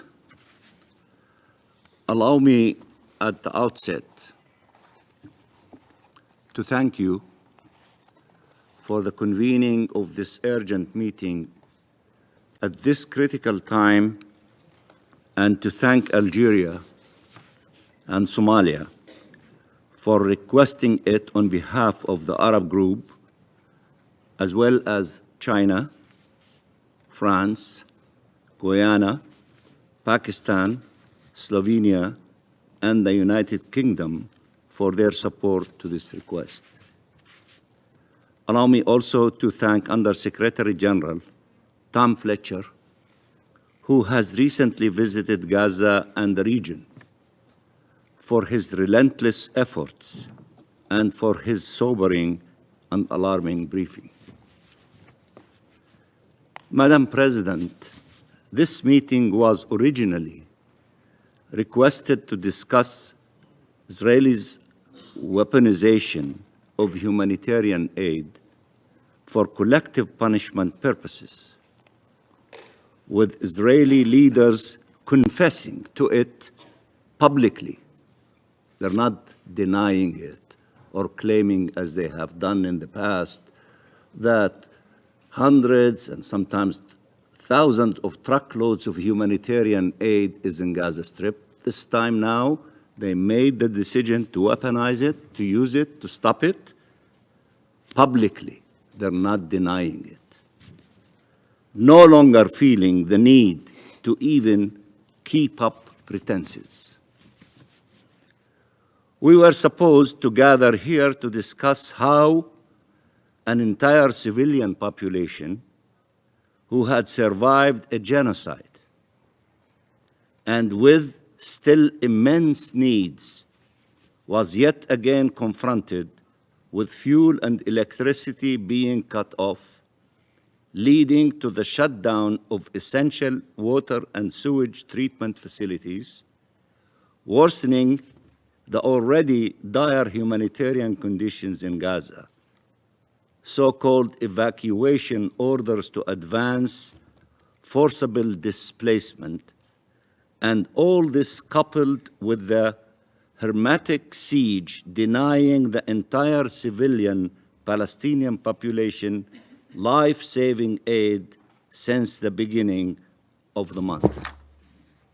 Now, we gather here after a series of deadly Israeli attacks that killed last night alone hundreds of Palestinians. Current reports indicating over 400 killed and nearly 600 injured in the span of few hours during the night last night, reminiscent of the criminal bombardments our people endured for over 15 months. The same images are back to haunt us. Small children on Garnia's little siblings, injured and disoriented, trying to comfort and reassure each other. Entire families killed, children, mothers, fathers, searching for their loved ones under the rubble, not knowing if they are dead or alive. Bombardments, death, devastation, fire, and fear are yet again spreading throughout the Gaza Strip. And this is all happening during the Muslim holy month of Ramadan, 1 year after the councils chose this same period, given its significance, to call for the first time for a ceasefire to hold the genocide and stem unimaginable human suffering. In our tradition, nobody would fight during the month of Ramadan. This is from the beginning of time. But yet, the criminals, cruel, selfish leaders of the government of Israel, of the occupying authorities, do these things in spite of traditions and respect for religion and humanity. Madam President, Palestinians are being killed indiscriminately, are being denied humanitarian aid indiscriminately, are being maimed and detained indiscriminately. We condemn these crimes in the strongest possible terms. This can never be justified and must stop immediately. Must stop immediately. And I agree with you, Madam President, when you said that you have a responsibility around the table to act. You are the Security Council. Act. Stop this criminal action.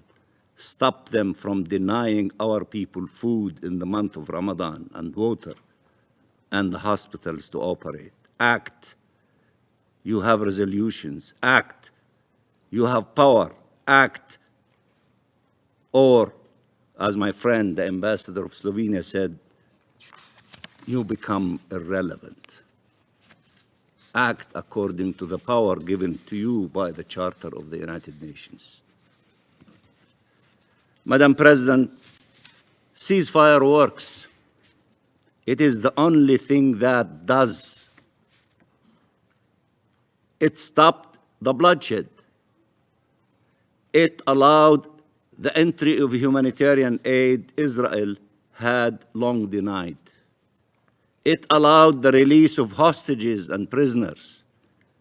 It allowed for the starving people to be given sustenance, for the sick and wounded to receive medical care, as the tenets of international humanitarian law and our very humanity oblige. Life was starting to triumph over death. Our collective role is to ensure life prevails, and that requires ensuring the full and effective implementation of Resolution 2735. Resolution 2735 is unequivocal.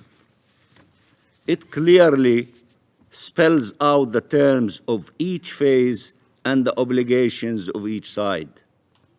It also clearly states in relations to Phase 2, which includes release of hostages and full withdrawal of Israeli occupation forces from Gaza, that the ceasefire will continue as long as negotiations continue. And negotiations will keep going until all the agreements are reached and Phase 2 is able to begin. There should not be unilateral, self-serving, and irresponsible decisions to execute breaking the ceasefire. While the Trump administration has prioritized the release of hostages, it is evident that Netanyahu's concern for his political selfish survival far outweighs his concern for the survival of the hostages. Madam President, the resolution is also clear in rejecting any attempt at demographic or territorial change in the Gaza Strip, including any actions that reduce the territory of Gaza, a goal Israel continues to pursue as mass forcible displacement and annexation remain its primary aims throughout the occupied Palestinian territory. The resolution also reiterates the Council's unwavering commitment to the vision of the two-state solution where two democratic states, Israel and Palestine, live side by side in peace within secure and recognized borders, consistent with international law and relevant UN resolutions, and stresses the importance of unifying the Gaza Strip with the West Bank under the Palestinian Authority. This is the only way forward. This is the only way forward. Sustaining the ceasefire, implementing it in full, and transforming it into a clear and immediate pathway to Palestinian independence and ceasefire for all. Act now. You can act not to allow the ceasefire to be broken, not to allow the starvation of the Palestinian people. Act now. Madam President, the State of Palestine and Arab countries, with the support of many around the world, have exerted every effort to ensure that Gaza in particular and Palestine as a whole are set on a different trajectory towards life and liberty, to change the reality our people has been for too long endured, and to change forever and for the better our region, for the benefit of all states and all peoples. A clear vision accompanied with a solid plan was endorsed by the Arab Summit and supported by the OIC ministerial meeting and has been welcomed worldwide, and many of you in your statements referred to your support to what was adopted in the Arab Summit conference. A small ray of hope was appearing on the dawn of the possibility of changing the tragedy in the Middle East to something that is different and promising. And perhaps that's why the criminal extremist leaders of Israel who do not want to allow this ray of possibility to flourish, they did what they did last night in order to destroy the efforts of all of us to open the door of peace. They are trying to close that door and to open the door of war and destruction and killing people. These efforts should be supported. The efforts of the Arabs, the OIC, and all of you that you've referred to should be supported, not compromised and sabotaged. They offer the only viable path away from conflict and towards peace. They have transformative power. Allow them to flourish. Allow them to become the new reality. Don't allow the other option of war and destruction and taking away lives, especially of children and women. Peace saves lives. War takes lives. Act. Choose peace. We, Palestine and Arab countries, are acting responsibly and with resolve to end this conflict once and for all.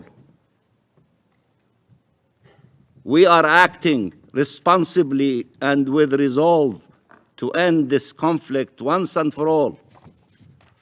We will spare no effort, and we need all the help we can get. Help us. Act. We want peace. We have a plan. We have an alternative. We have options. It is crystal clear. Help us. Act with us to make peace is the option of the world, and make war not acceptable and need to be stopped, and ceasefire to prevail. This starts with supporting the Arab plan for reconstruction, which many of you refer to, supporting the Palestinian government's assumption of its responsibilities throughout the occupied Palestinian territory, the deployment of a UN-mandated mission throughout the occupied Palestinian territory, achieving a complete, comprehensive, and permanent ceasefire, and supporting an end of the occupation, Palestinian independence, implementing the two-state solution, and achieving shared peace and security. This is a historical moment where everyone must choose where they stand and what vision they want to see prevail. The next few days are decisive and can either set us on the right path or the wrong one, with huge implications for the region and the world. Help us in these few days to have the ceasefire in place, not the continuation of war. Life must prevail. Liberty must prevail. Peace must prevail. You are the mighty Security Council. Act, help us, and I thank you very much, Madam President. And I thank the permanent observer. I thank the permanent observer of the Observer State of Palestine for the statement, and I now give the floor to the representative of Israel. Thank you, Madam President. We stand firm in our commitment to return the hostages and defeat Hamas, and it's time for the international community to take our commitment seriously. We will bring home every last hostage. Hamas has refused to release our hostages and repeatedly rejected all the offers, both by the US and the mediating countries, even for the period of Ramadan. And thus, the return to fighting is a necessity. The IDF is attacking targets of the Hamas terrorist organization to achieve our objectives. These precise attacks include Hamas terrorist commanders, terrorist cells, launch posts, weapon stockpiles, and additional military infrastructure that are being used by these terrorist organizations to continue to plan and execute attacks against Israeli civilians and IDF soldiers.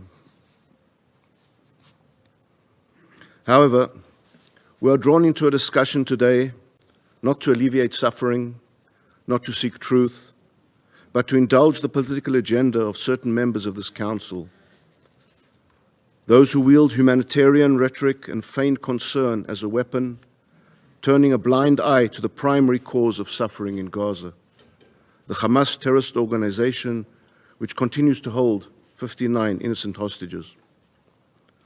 For those truly concerned about humanitarian crises, there is one that should be paramount: the hostages still held in Hamas's brutal captivity.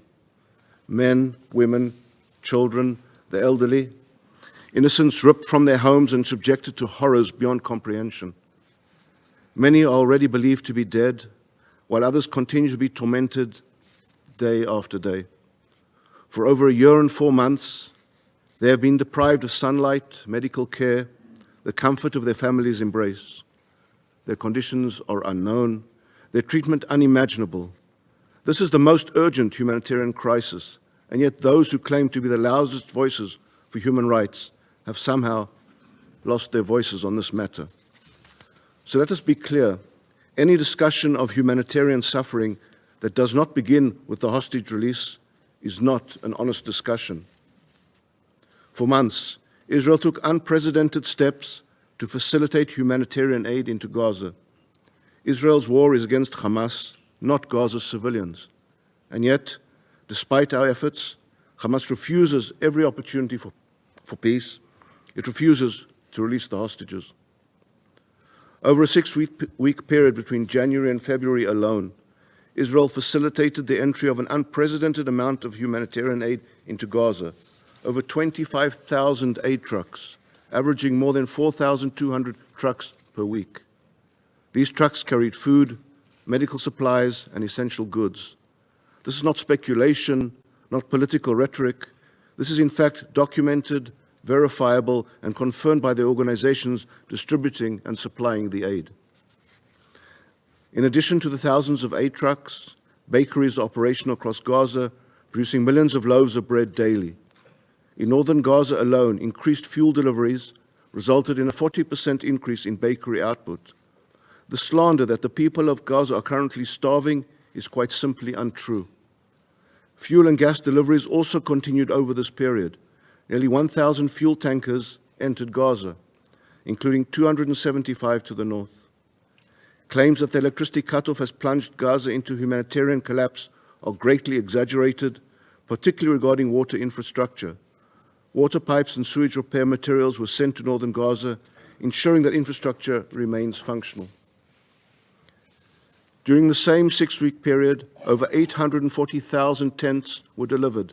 This was a massive logistical undertaking supported by international partners and facilitated by Israel. Madam President, let us be very clear. If there is suffering in Gaza, it is not because of a lack of aid. It is because Hamas has hijacked an entire civilian population for its own violent ends. Hamas diverts food, Hamas hoards fuel, Hamas transforms hospitals, schools, and UN facilities into command centers, ensuring that even in the presence of humanitarian aid, suffering persists. But somehow, in the debates of this Council, Hamas is an afterthought, a footnote, a mere inconvenience in the preferred narrative. And so, instead of asking why Hamas continues to prolong this war, instead of asking why Hamas rejected a ceasefire extension that would have freed civilians from suffering, instead of asking why Hamas holds hostages in horrific conditions, instead of asking these questions, certain members choose instead to malign Israel, the only party in this conflict undertaking their humanitarian obligations and taking steps to meet them. Israel will not be lectured by those who exploit human suffering for political gain. If this Council wishes to address suffering, then it must demand the immediate and unconditional release of the hostages. There can be no progress until this occurs. There can be no relenting against the evil that we face. The massive amounts of humanitarian aid which Israel coordinated and facilitated, at least those amounts not seized by Hamas, have reached every segment of Gaza's population, with one tragic exception: the hostages. While Gazan civilians benefit from food, medicine, shelter, and support, these innocent individuals languish in conditions that defy human comprehension, a stark reminder of the vast moral inequivalence between Israel and Hamas. The release of the hostages is the first, the most urgent, the most fundamental step towards ending this war. The people of Gaza deserve a future free from Hamas and the pain that they wrought. The innocent Israelis wasting away in Hamas's tunnel network must once again feel the sun on their faces and embrace their loved ones. This is the only true path to peace. I thank you, Madam President. I thank the representative of Israel for the statement. I now give the floor to His Excellency Mr. Majid Abdulaziz, Permanent Observer of the League of Arab States to the United Nations. شكرا سيدة الرئيسة. Thank you, Madam President. I'm honored to make this statement today on behalf of the League of Arab States and its member states. I would like to begin by expressing our appreciation for your excellent stewardship of the work of the Council and for positively responding to the request by the Arab Group, the League of Arab States and other member states to hold this meeting to promote international work through the Council to address Israel's resumption of its brutal military bombardment of Gaza and for the continued deterioration of the humanitarian situation in the Gaza Strip due to the continued restrictions by Israel on the entry of humanitarian assistance in the continuation of the policy of starvation and forced thirst that is internationally prohibited. We would like to express our appreciation to USG Fletcher for the important briefing and the constructive suggestions. Madam President, the Arab Summit in the Bahrain Declaration on the 16th of May 2024 has stressed, and this has been reaffirmed in the Cairo communique of the Extraordinary Arab Summit that was held under the slogan, "The Palestine summit on the 4th of March 2025. Both have condemned policies of starvation and scorched earth tactics aimed at forcing the Palestinian people to leave their land. The Cairo summit condemned the Israeli government's recent decision to hold humanitarian aid to Gaza and close relief crossings. The summit also decided to reject Israel's use of blockade as a weapon and the starvation of civilians as a means to achieve political gain. It also stressed the utmost priority of the continuation of the implementation of the second and third phases of the ceasefire agreement. All this, Madam President, stresses the crucial link between the comprehensive and full ceasefire in accordance with the agreement based on the US, Qatari, and Egyptian mediation, and to allow the entry of humanitarian assistance without interruption and in big volumes, as well as starting the implementation of the first phase of the plan proposed by Egypt in full coordination with the State of Palestine and Arab states, and based on studies that were conducted by the World Bank and the UNDP on early recovery and the reconstruction of the Gaza Strip. This plan was adopted by the Cairo summit as a pan-Arab plan, and it was also adopted by the ministerial meeting of the OIC at a later point in time. The Israeli war on Gaza of more than 470 days have killed more than 48,000 Palestinians, including 18,000 children and 13,000 women. And it almost completely destroyed health and educational and infrastructure facilities and all necessities of life in Gaza.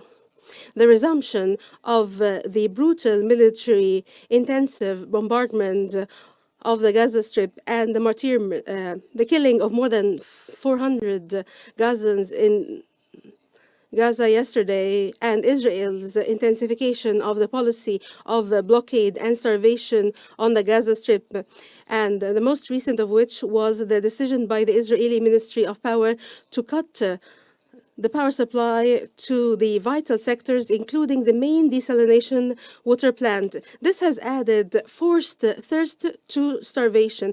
It aggravates the suffering of more than 2 million Palestinians living in unbearable conditions. These attacks and measures are inhumane, condemned, and unacceptable. They are nothing but collective punishment by Israel, perpetrated by Israel against the defenseless Palestinian people, which runs counter to humanitarian principles and values, which constitute the very foundation and mission of this organization. This is a challenge to the international will that has supported the ceasefire.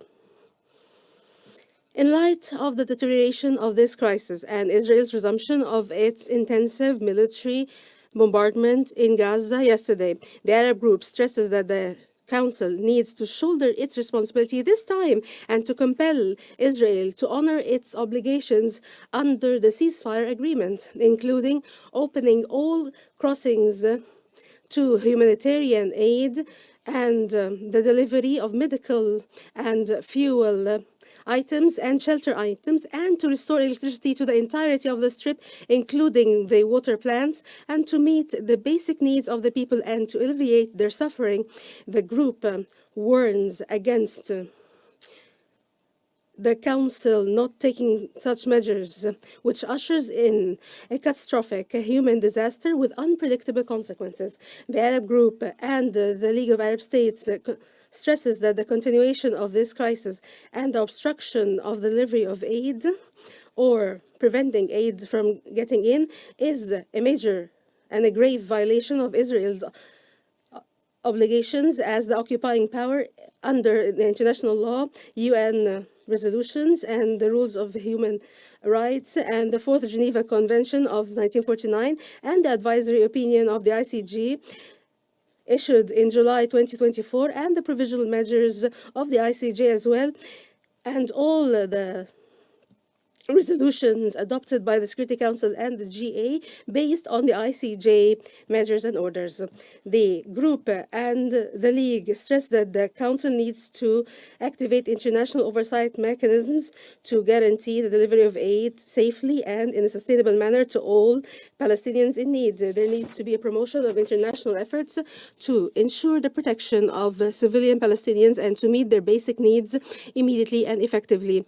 We stress in this regard the central humanitarian role of UNRWA in Gaza, which cannot be replaced by any other entity. We stress the importance of the continued work of UNRWA to provide its vital services to Palestine refugees according to its UN mandate. Madam President, the Arab Group commends the tireless efforts spearheaded by Qatar, Egypt, and the US to reach a ceasefire agreement in Gaza, including the release of detainees and hostages. We stress the need for the Council to exercise utmost pressure on Israel to end its military aggression that was resumed yesterday and to complete the implementation of the ceasefire agreement, including the second and third phases and all its elements. This would lead to reaching a permanent end of the aggression on Gaza and Israel's full withdrawal from the Strip, and to facilitate the return of Gazans to the areas of residence, including in the north, in line with Security Council resolutions, most notably Resolution 2735. The Group and the League stress the need to build on those efforts to begin the implementation of the Arab Early Recovery and Reconstruction Plan. We commend the efforts of Egypt and the State of Palestine to prepare for an international conference on reconstruction in cooperation with the UN, which will be hosted by Cairo very soon. And we urge our international community partners and IFIs to provide all financial and political support to ensure the implementation of this ambitious plan by Palestinian lands towards the rehabilitation and reconstruction of the Strip at the desired pace. We stress the importance that this plan would coincide with international effort towards sustainable peace and lasting peace, to protect the rights of the Palestinian people and to achieve their aspirations in freedom and statehood, and joining the UN as a full-fledged member, and the effort to make the international conference that will be held in June 2025 under the French-Saudi presidency a success as part of the two-state initiative effort that is receiving mounting international support every day. In closing, the Arab Group and the League of Arab States reaffirms their full solidarity with the Palestinian people and their strong support to its historic steadfastness on its land as it adheres to its land and refuses to be forcibly displaced. We stress that continued military operations, siege, starvation, forced thirst, oppressive measures perpetrated by Israel will only lead to further deterioration of the humanitarian and security situation, threatening the security of the entire region. We reiterate that the only solution to this conflict is by ending the Israeli occupation, guaranteeing the right of the Palestinian people to self-determination and the establishment of their independent, sovereign state with East Jerusalem as its capital on the basis of the two-state solution and the Arab Peace Initiative, and the State of Palestine joining as a full-fledged member of the United Nations. I thank you, Madam President. I thank His Excellency Mr. Abdulaziz for the statement. The representative of the United States has asked for the floor to make a further statement. I give them the floor. Thank you, Madam President. I couldn't help but notice that some of the behavior during this meeting, including departing from the chamber and leaving a seat vacant while the representative of Israel was speaking under Rule 37, is inconsistent with the decorum that we expect in this chamber, and I just wanted to register that. I thank you. And I thank the United States, the representative of the United States, for the statement. There are no more names inscribed on the list of speakers. The meeting is adjourned.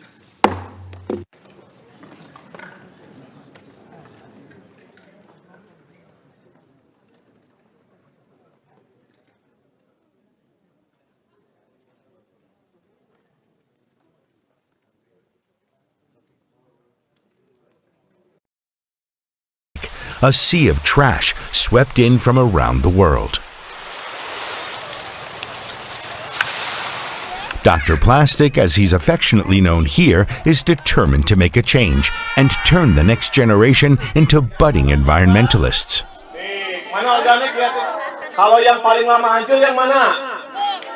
Once a month, Yusuf Nugraha visits an elementary school. With waste sorting something most children in Indonesia have never heard of, today the class is learning about why plastic bags and boxes have to be disposed of properly. When I was a child myself here in Cianjur, we still had clean rivers. And today we're drowning in plastic while people just throw away trash where they like. That's why I come to see the children here, in the hope that everything will change for the better.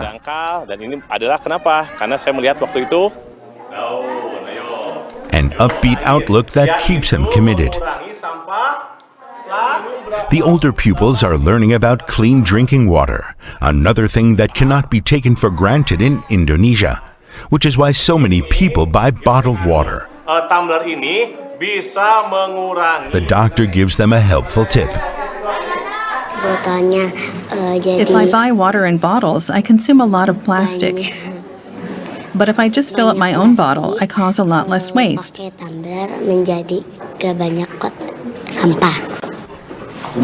Dr. Yusuf inspires me to protect the environment.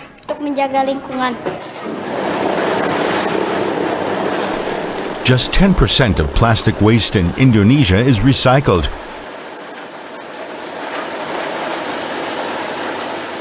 Here in Cianjur, Dr. Yusuf's patients alone bring in up to 400 bottles a day.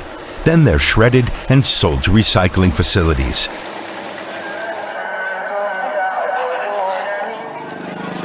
People are always lined up to see Dr. Yusuf. Today he's treating patients at the village elder's house, free of charge for anyone with plastic waste to hand in.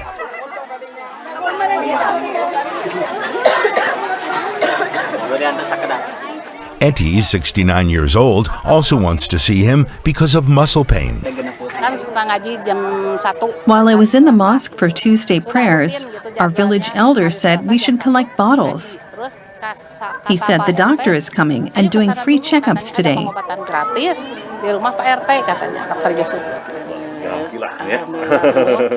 In the middle of his host's living room, the doctor examines his patients and prescribes them medication. Some are referred to his clinic, like Eti, who will be getting a more detailed checkup at a charge of 10 bottles, and she'll get a little more privacy too.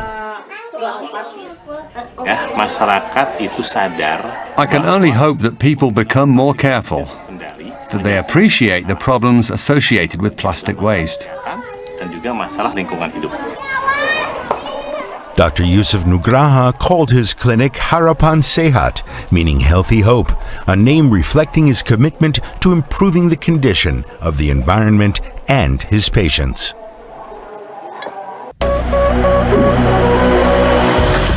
Looking for more surprising insights and inspiring solutions from around the world? Eager to meet the people fighting climate change? Then follow us on Facebook, Instagram, and TikTok.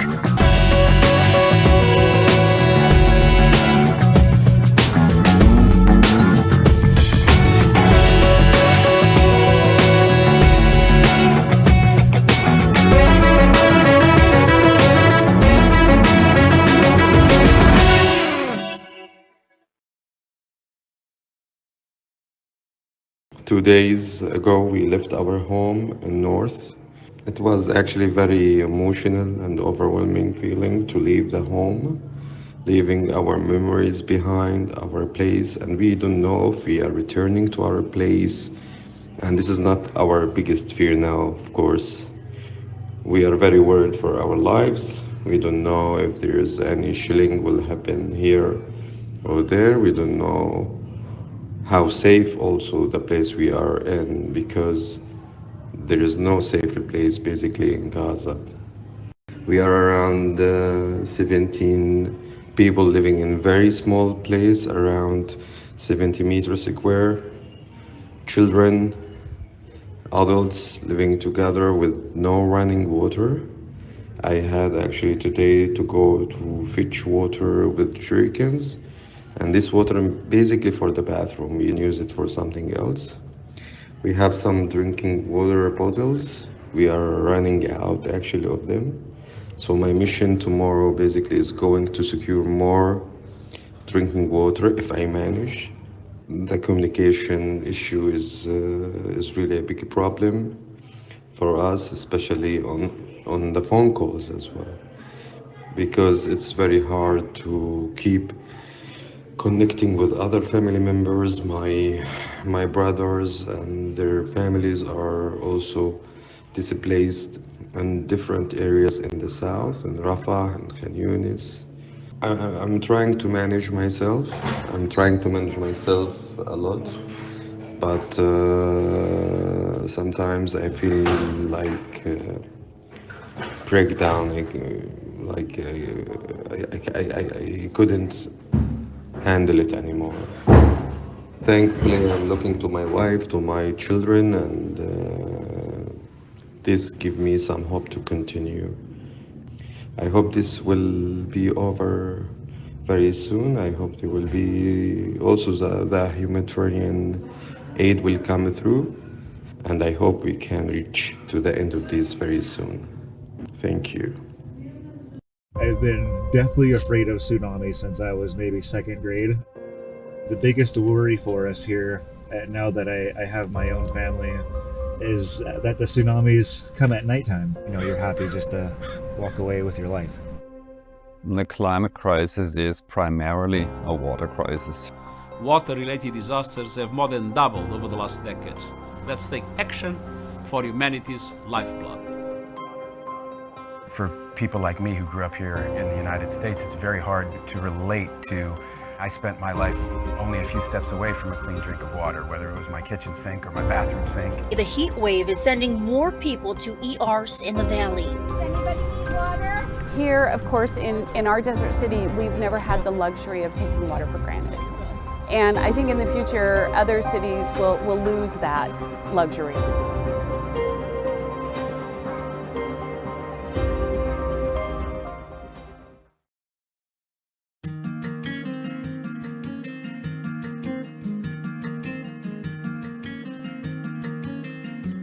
So we house a lot of the canoes in here. Some people keep theirs in their yards. They keep them inside of their own little personal garages. But what we have here is we have two of the elders here.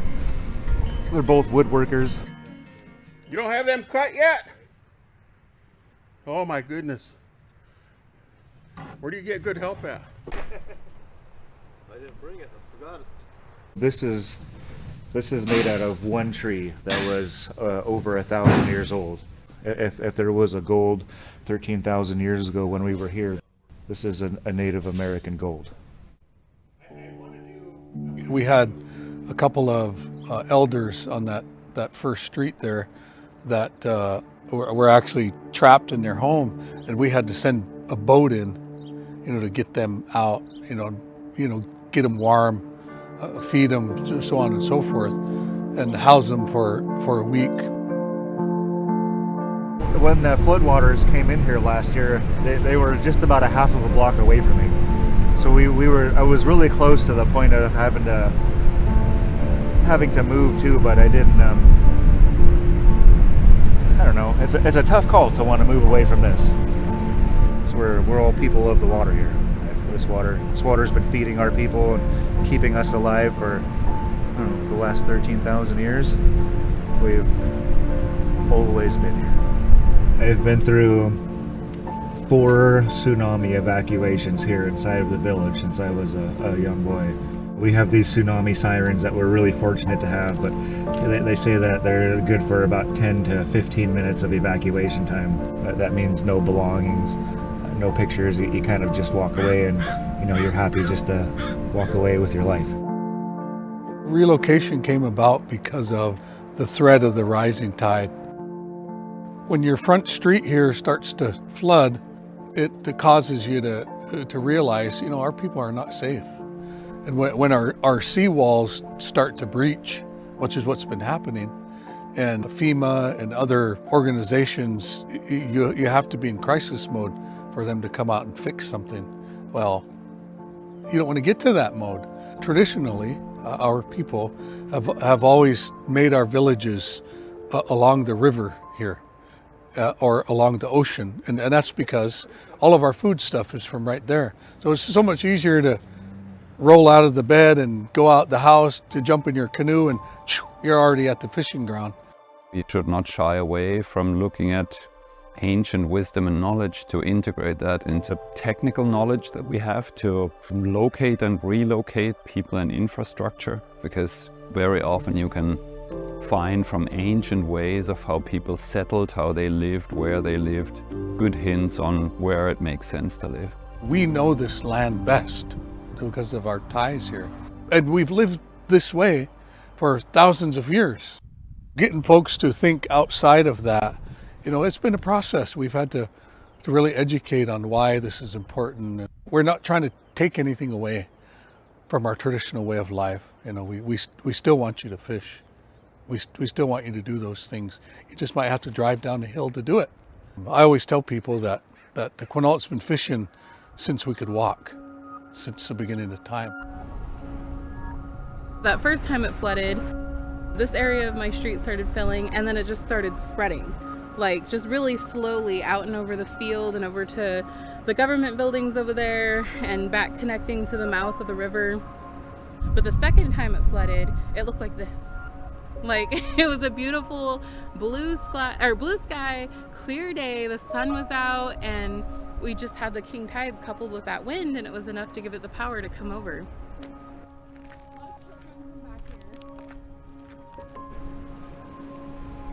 Oh, it keeps shifting.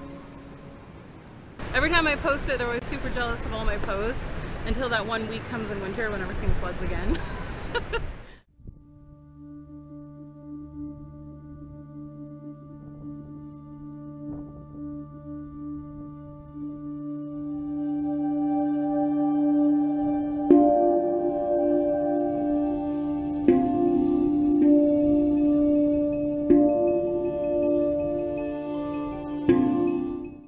The dollars that we've received so far, we're very thankful, but it's like a quarter of what it's going to cost to move the villages of Queets and Tohola up on the hill.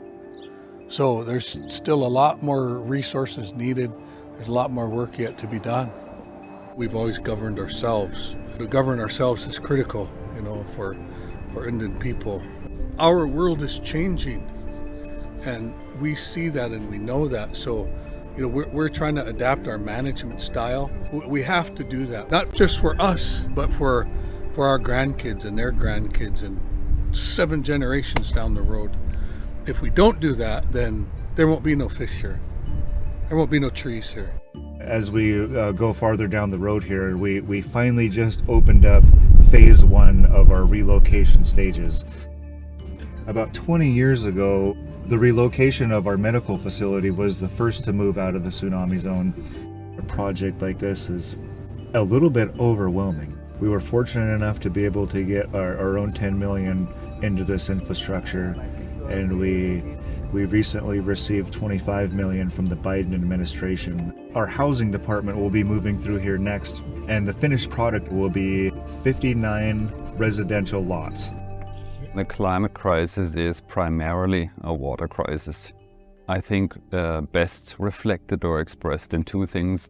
If you look at the sea level rise, it's sweet water melting from the glaciers, from the Antarctic ice shield, Greenland, and it's also a thermal expansion of water. And also the other good example is the different distribution of rainfall that we will have in the future.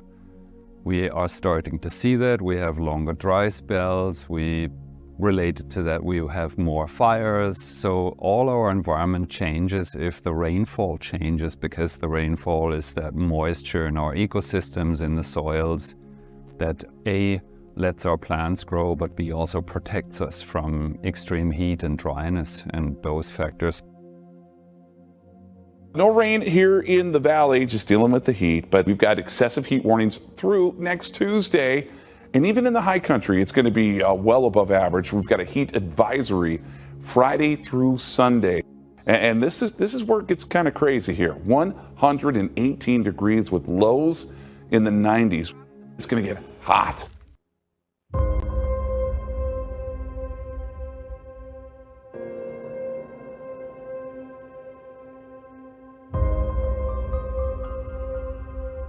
There's definitely a higher sense of urgency. We are unfortunately seeing the number of heat-related deaths go the wrong direction every summer.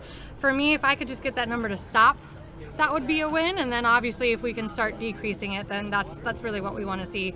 But it's more than what I'm doing. It's more than the planting trees and all of that. We need to find housing, we need to find shelter, we need to meet people where they're at and provide resources to them so that they are not at the high risk of heat-related incident.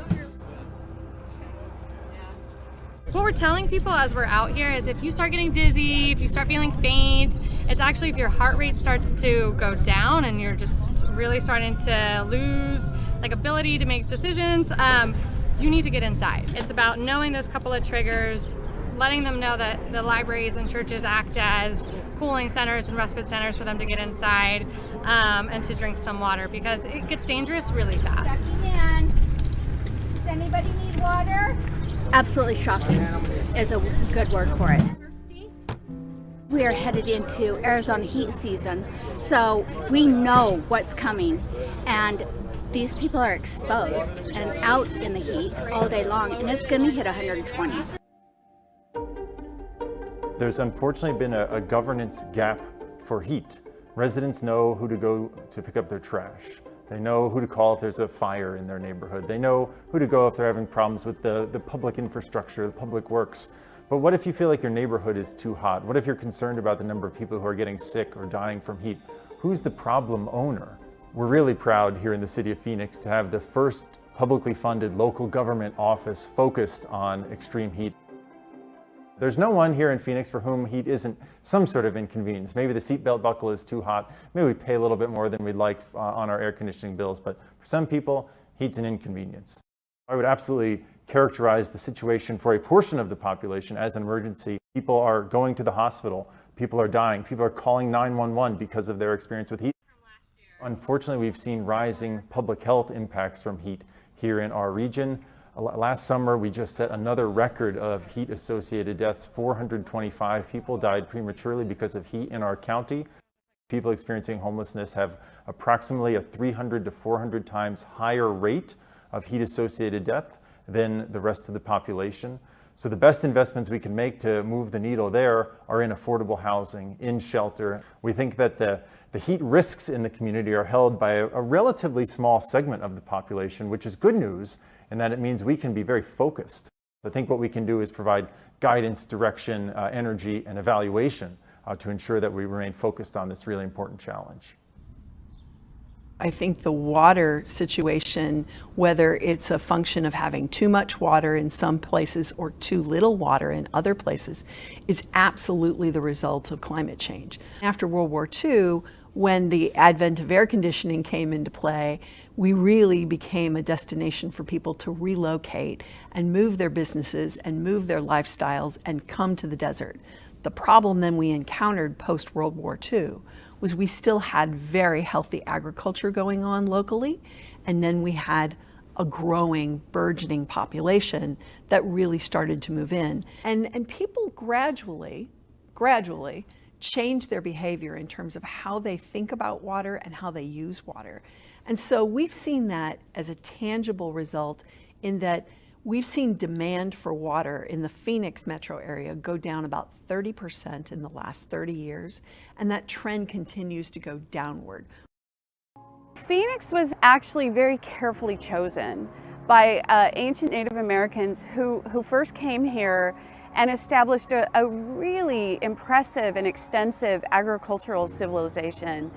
And in fact, what they figured out is that they could divert the flows of the Salt and Verde rivers into an intricate system of canals that we still use to this day. Ancient people understood this. They understood that you live where the water flows to, not necessarily where the water comes from. Our water originates as snowpack high up in the mountains. Living downstream actually affords you more drought resiliency because you have the benefit of a larger watershed.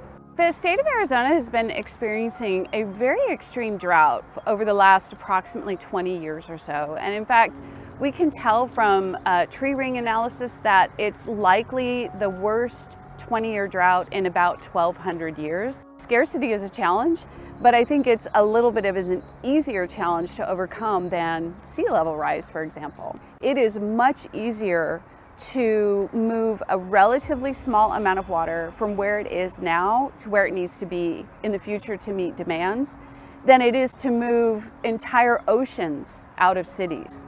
About 60% of the water that's delivered in the city of Phoenix actually comes from the Salt and Verde River system, delivered through canal systems like this one.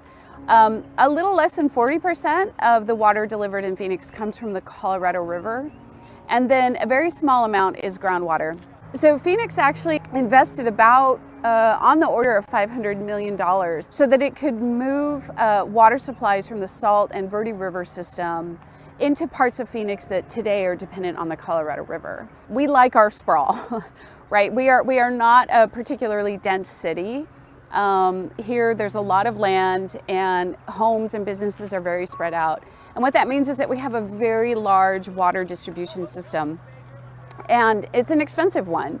So that is a challenge for us, especially when we look at scarcity and the potential for dead pool or less Colorado River water availability in the future.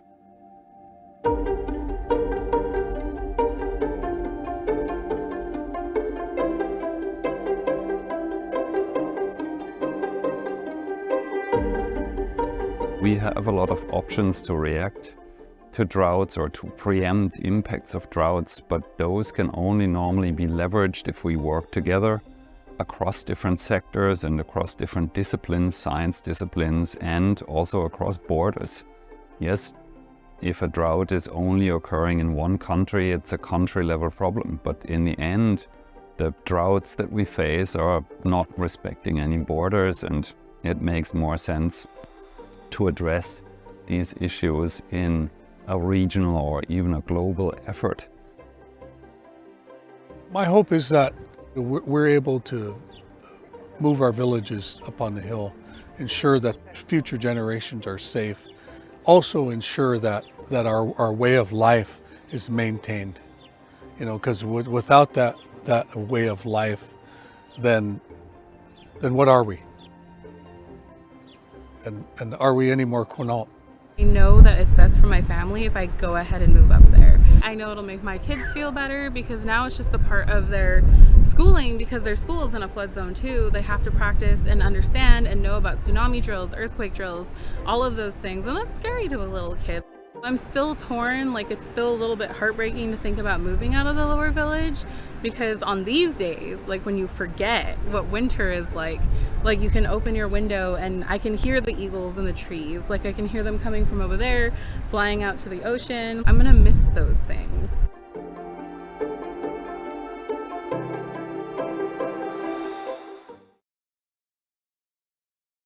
In the absence of other sources of energy, fuel is the only way to get the hospitals, the schools, the bakeries, the houses functioning in Gaza.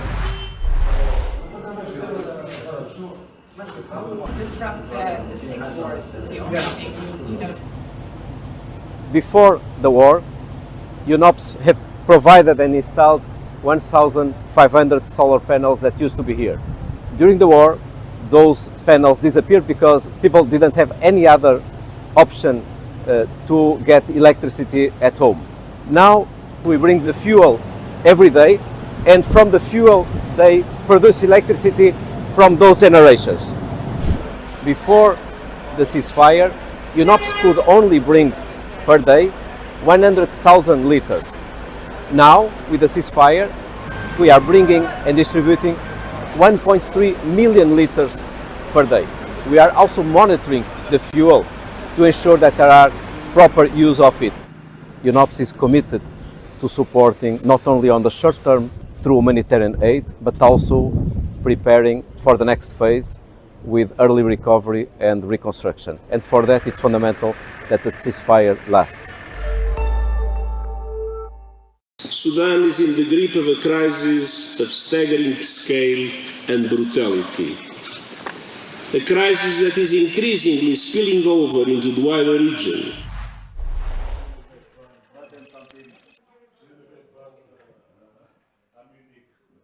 We have held extensive consultations with Sudanese civilians and are crying out for an immediate ceasefire and the protection of civilians. In my previous capacity as High Commissioner for Refugees, I had the privilege to work extensively in Sudan. I saw firsthand the enormous generosity of the Sudanese people as they supported their own internally displaced population as well as refugees, including those from Eritrea, Chad, South Sudan, and even Ethiopia. Now the international community must show the same level of support to the Sudanese people in their moment of despair as the Sudanese people once showed to their neighbors in distress. I urge all of you to use your tremendous leverage for good. Your pledges today will be the expression of that support. We must do more and do more now to help the people of Sudan out of this nightmare, and I thank you. We have about 30 million people who require humanitarian assistance. This is actually something like 5 more million people compared to the previous year.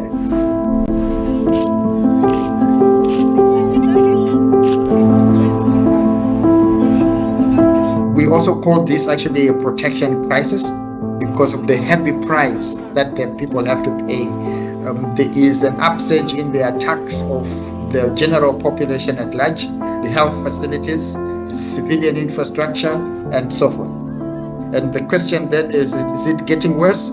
I would say certainly yes. Of the people that are actually affected, including the IDP caseload, it's actually largely women, about 70% of them, especially women and girls. We have put out there an appeal for 4.2 billion. What we are essentially talking about, if we are to reach the 21 million people that are in need of some form of humanitarian assistance, all we need is something like 50 cents per person per day.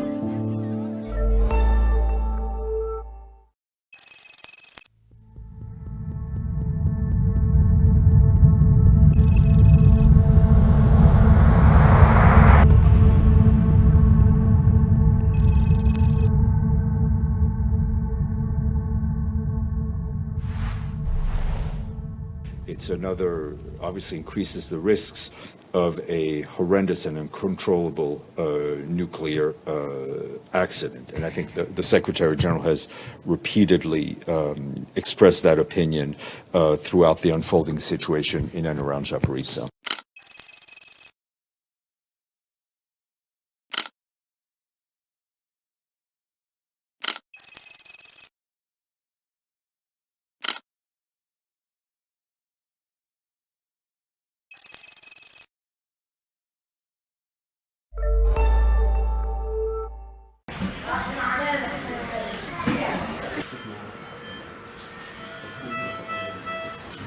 She's Mara.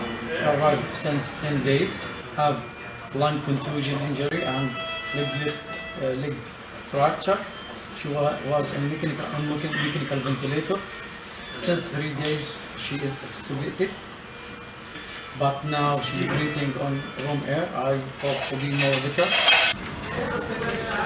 This is the worst time now because we haven't any bed. And we have a crowded in ICU, full bed. An emergency room, full bed, and we have an IDPs in emergency room.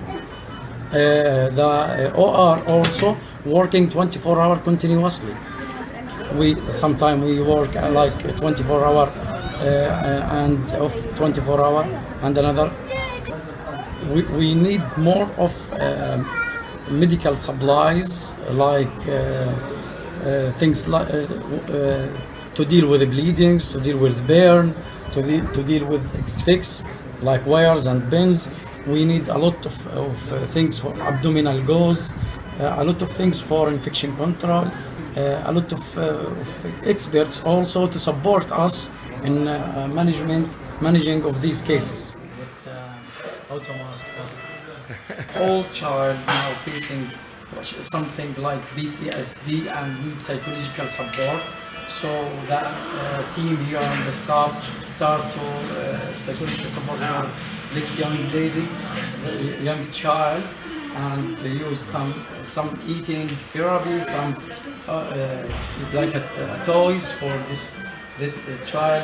She want to get an auto mask for this toy, and I think she hope to be a doctor in the future to treat another victims like others, treat them.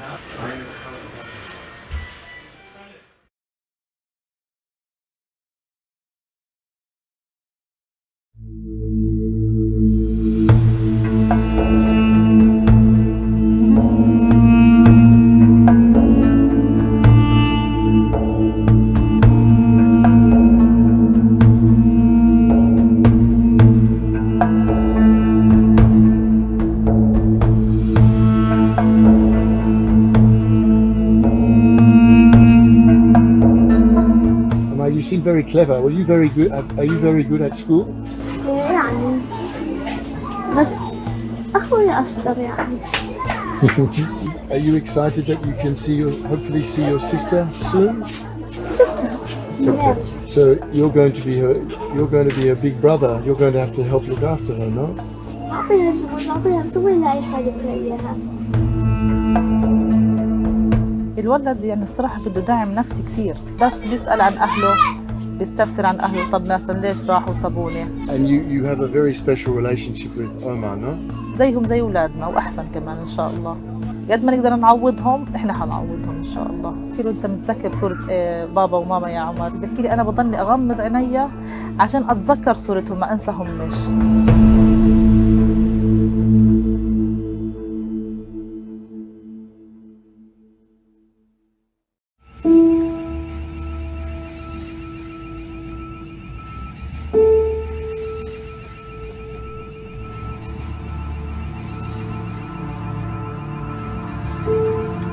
أنا قاعدة بتعذب كل يوم وأنا بشوف يعني بتذكر الموقف هذا. صاروا يحدفوا صواريخ ويهدوا الدور على الناس.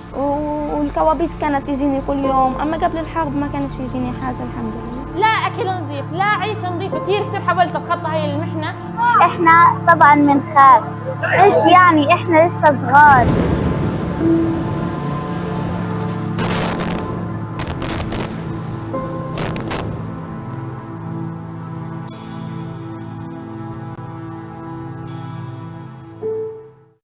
We also have to deal, of course, and help them cope with the trauma and find new ways. Today, my first visit since the ceasefire, and we see a lot of movement, we see a lot of activity. I visited a health point, newly established, where pregnant women, newborns and children up until the age of 5 get a very simple but important health check and referrals. I'm now at a UNICEF-run mental health facility, children to play, to be together, but also to allow psychologists or specialized caretakers to see which children have suffered even more than every other child and need specialized and dedicated attention. But of course the trauma is collective. Let's hope the ceasefire holds, that we can continue to bring in the humanitarian assistance that is so much needed, but also all the other goods that people come up to me and ask for. Shelter, a roof over their heads, clean water, to sleep perhaps in future in a bed, all the basic simple stuff in life they've all lost.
Welcome to UN Insider.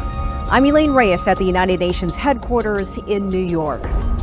Development is about addressing poverty because this is one of the greatest drivers right now of progress and recovery. Climate change is already a reality in today's world. It affects the entire planet. Diplomats are working to find solutions for some of the biggest global challenges, from armed conflicts to the climate crisis and efforts to eliminate poverty and ensure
Yeah.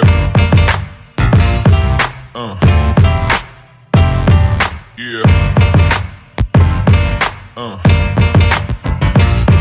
Yeah.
Yeah.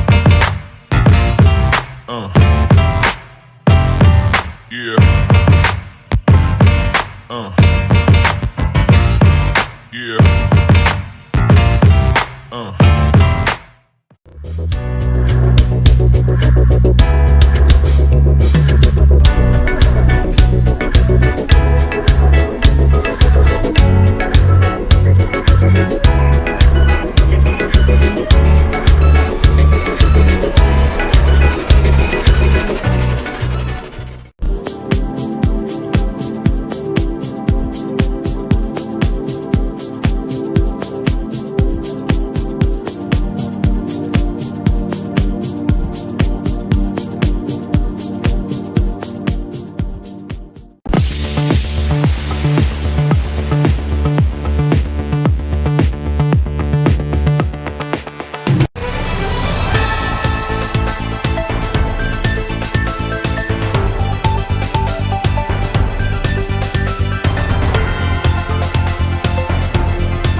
Yeah.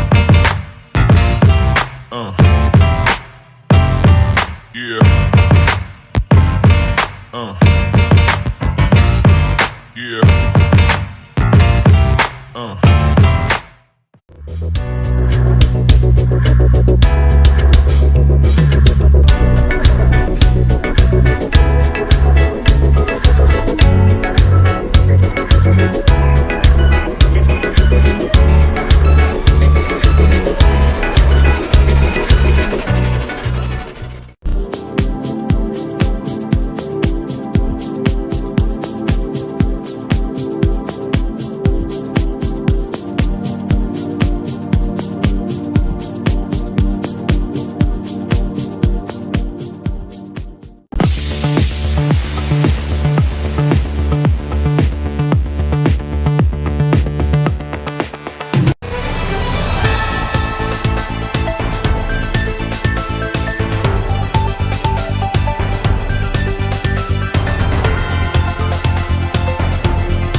Yeah.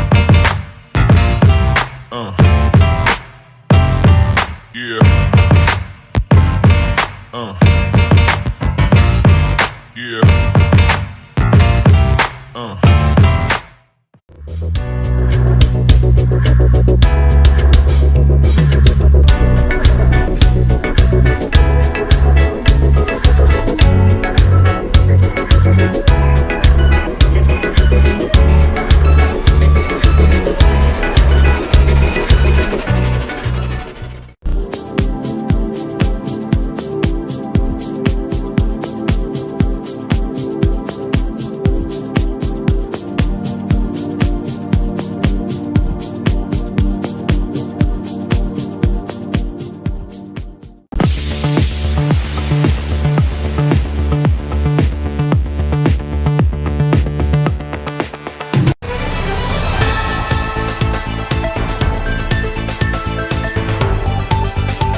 Yeah.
Yeah. Yeah.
Yeah.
Yeah.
Yeah. Yeah.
Yeah.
Yeah.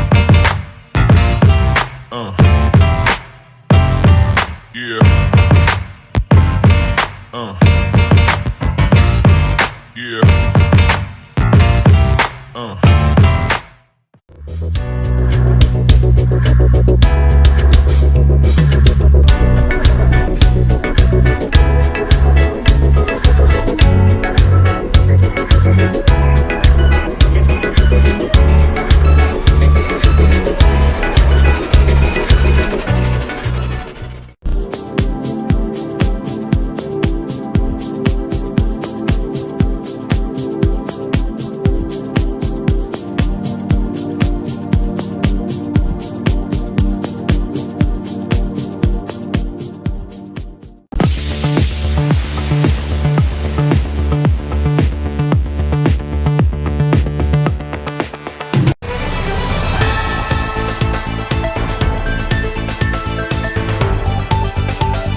Yeah.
Yeah. Yeah.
Yeah.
Yeah.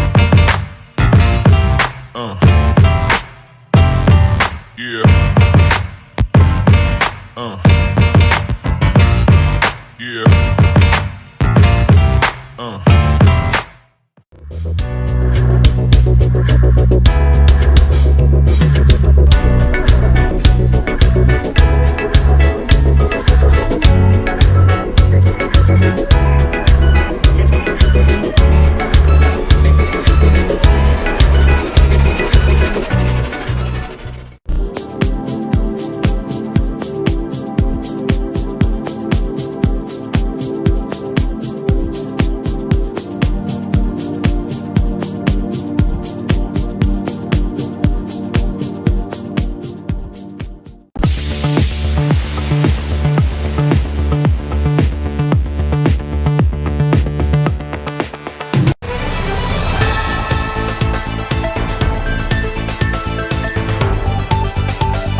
Yeah.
Yeah.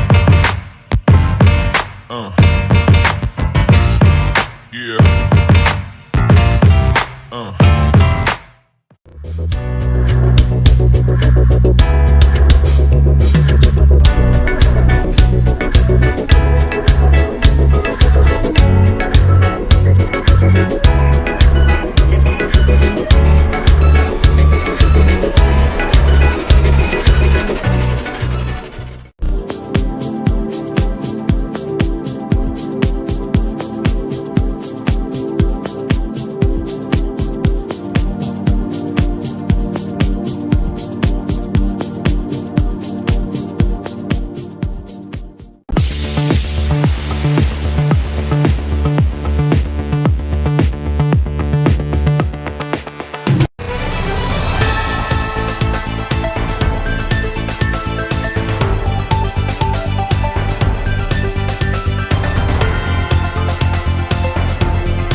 Yeah.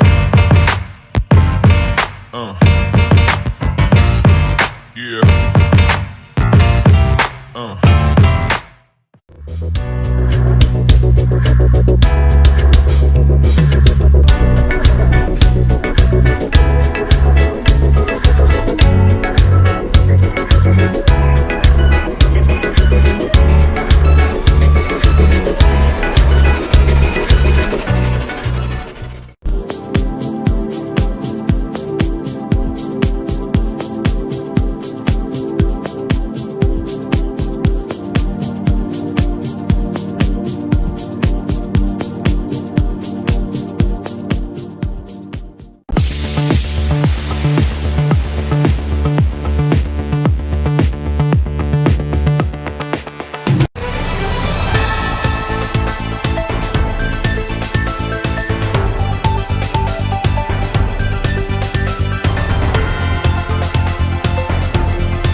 Yeah.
Yeah.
Yeah. Yeah.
Yeah. Yeah.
Yeah.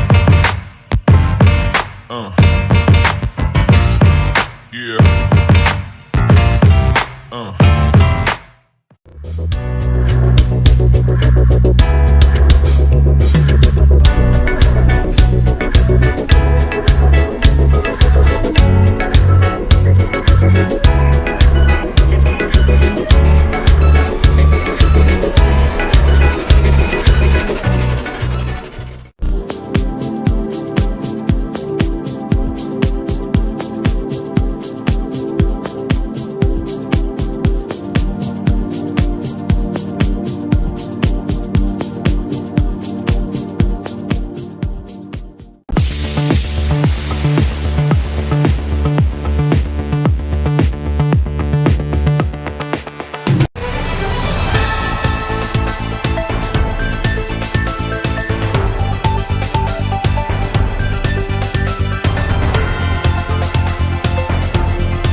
Yeah.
Yeah.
Yeah.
Yeah.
Yeah.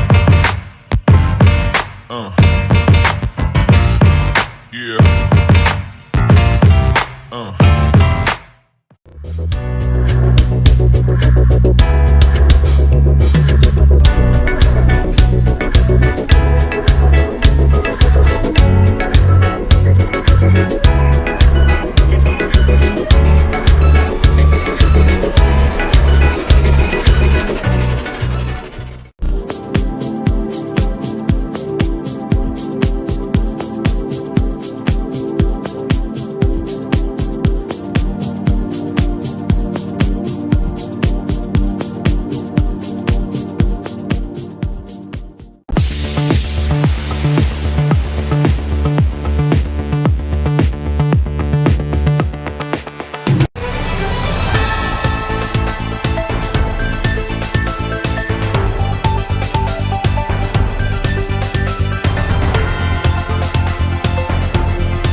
Yeah.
Yeah.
Yeah.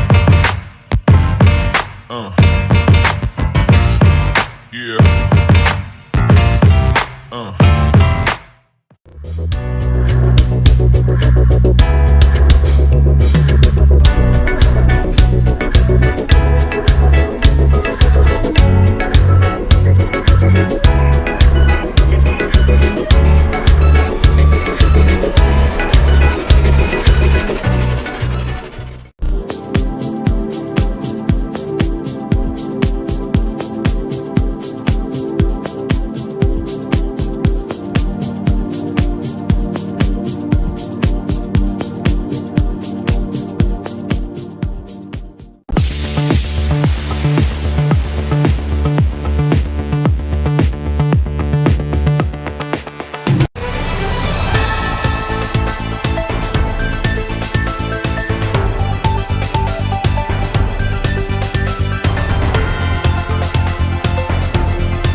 Yeah.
Yeah.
Yeah.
Yeah.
Yeah. Yeah.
Yeah. Yeah.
Yeah.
Yeah.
Yeah.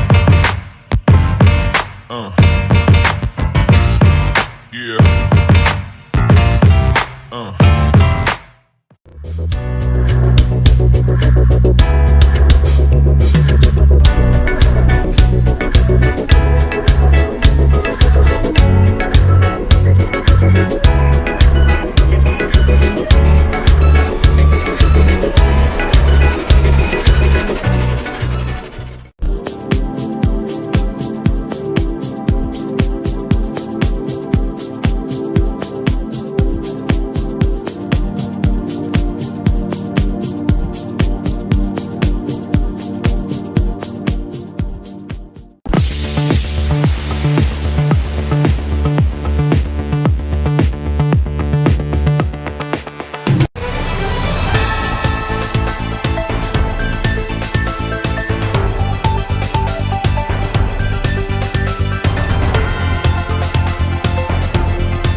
Yeah. Yeah.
Yeah.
Yeah.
Yeah. Yeah.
Yeah. Yeah.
Yeah. Yeah.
Yeah.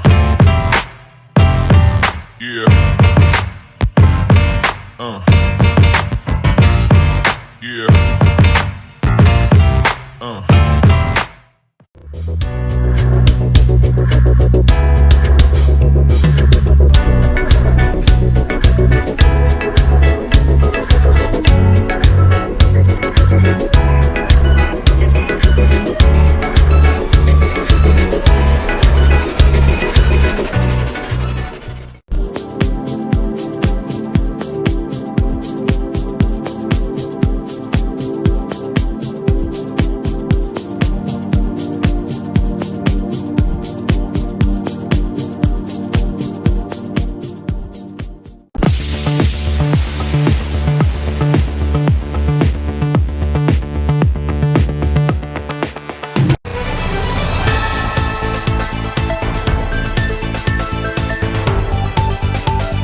Yeah.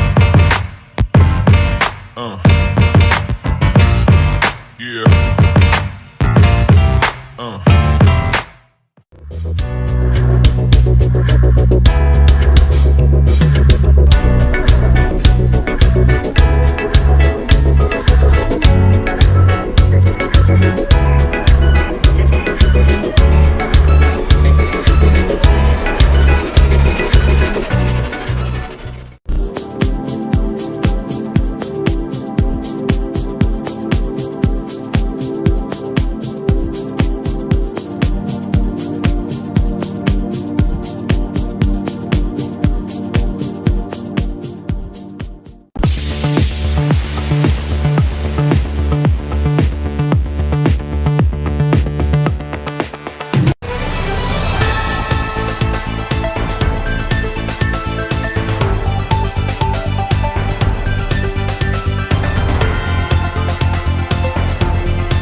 Yeah. Yeah.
Yeah.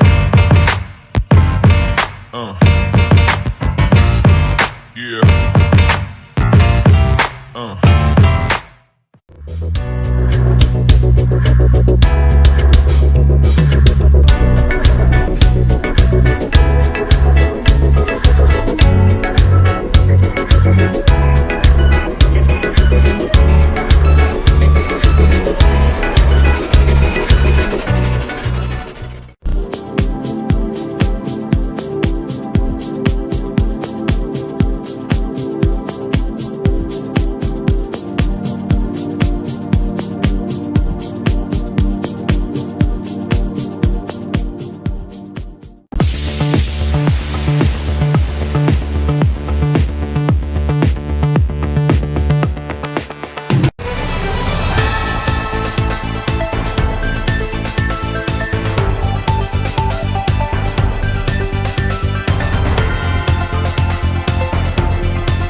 Yeah.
Yeah. Yeah.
Yeah. Yeah.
Yeah.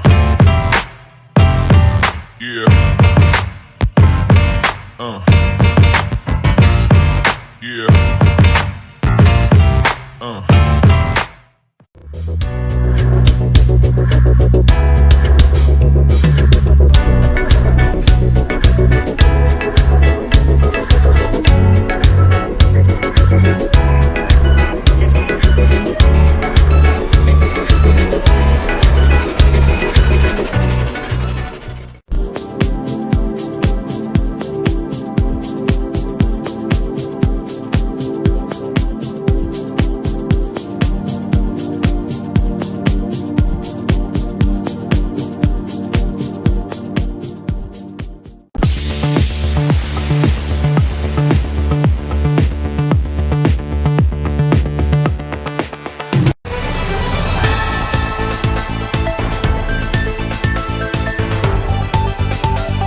Yeah.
Yeah.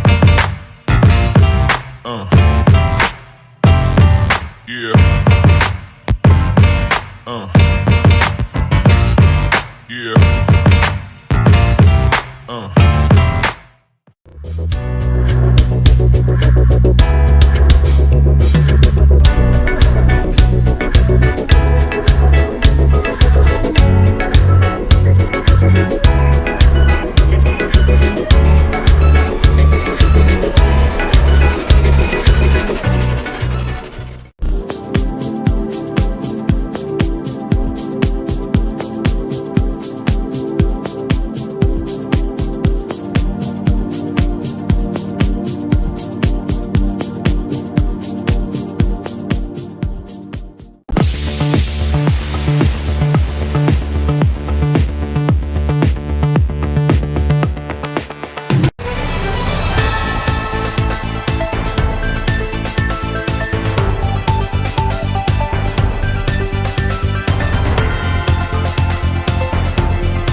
Yeah.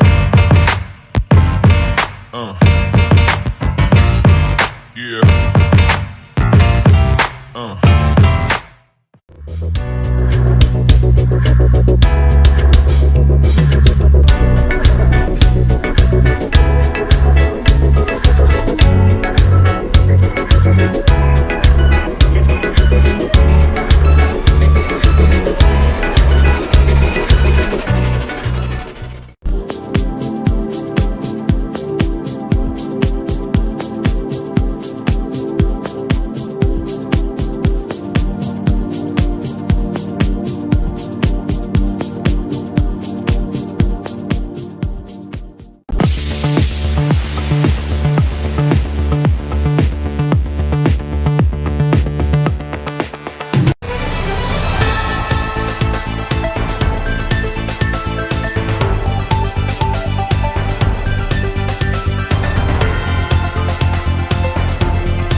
Yeah.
Yeah. Yeah.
Yeah.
Yeah. Yeah.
Yeah.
Yeah. Yeah.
Yeah.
Yeah.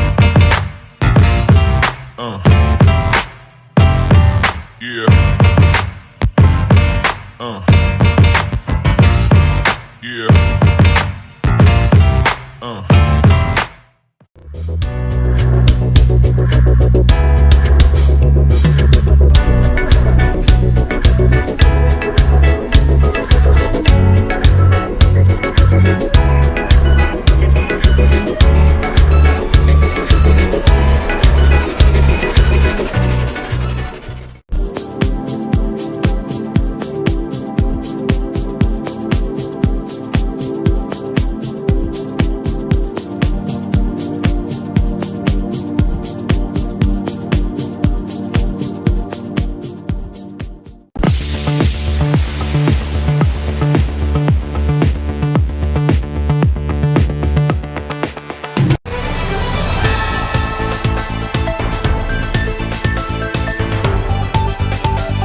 Yeah.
Yeah.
Yeah.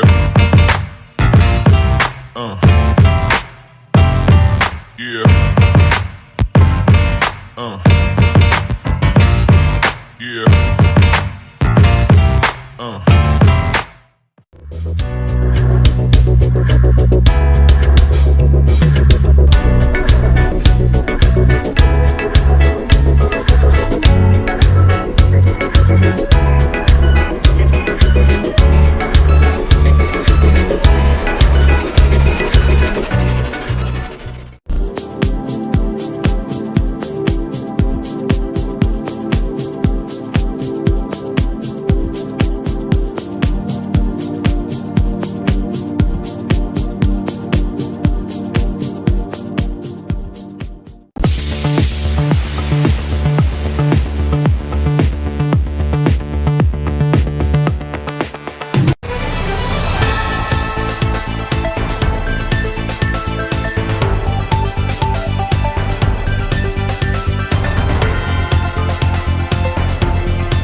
Yeah. Yeah.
Yeah.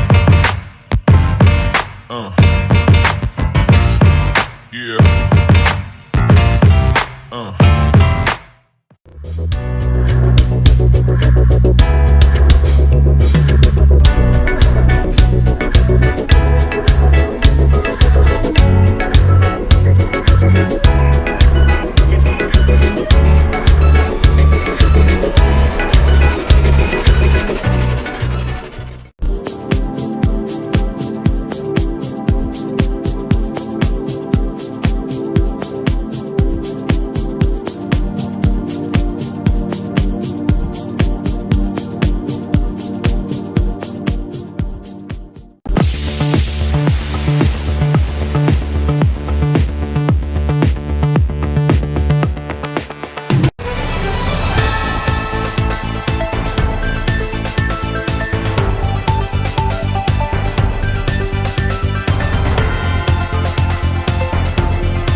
Yeah.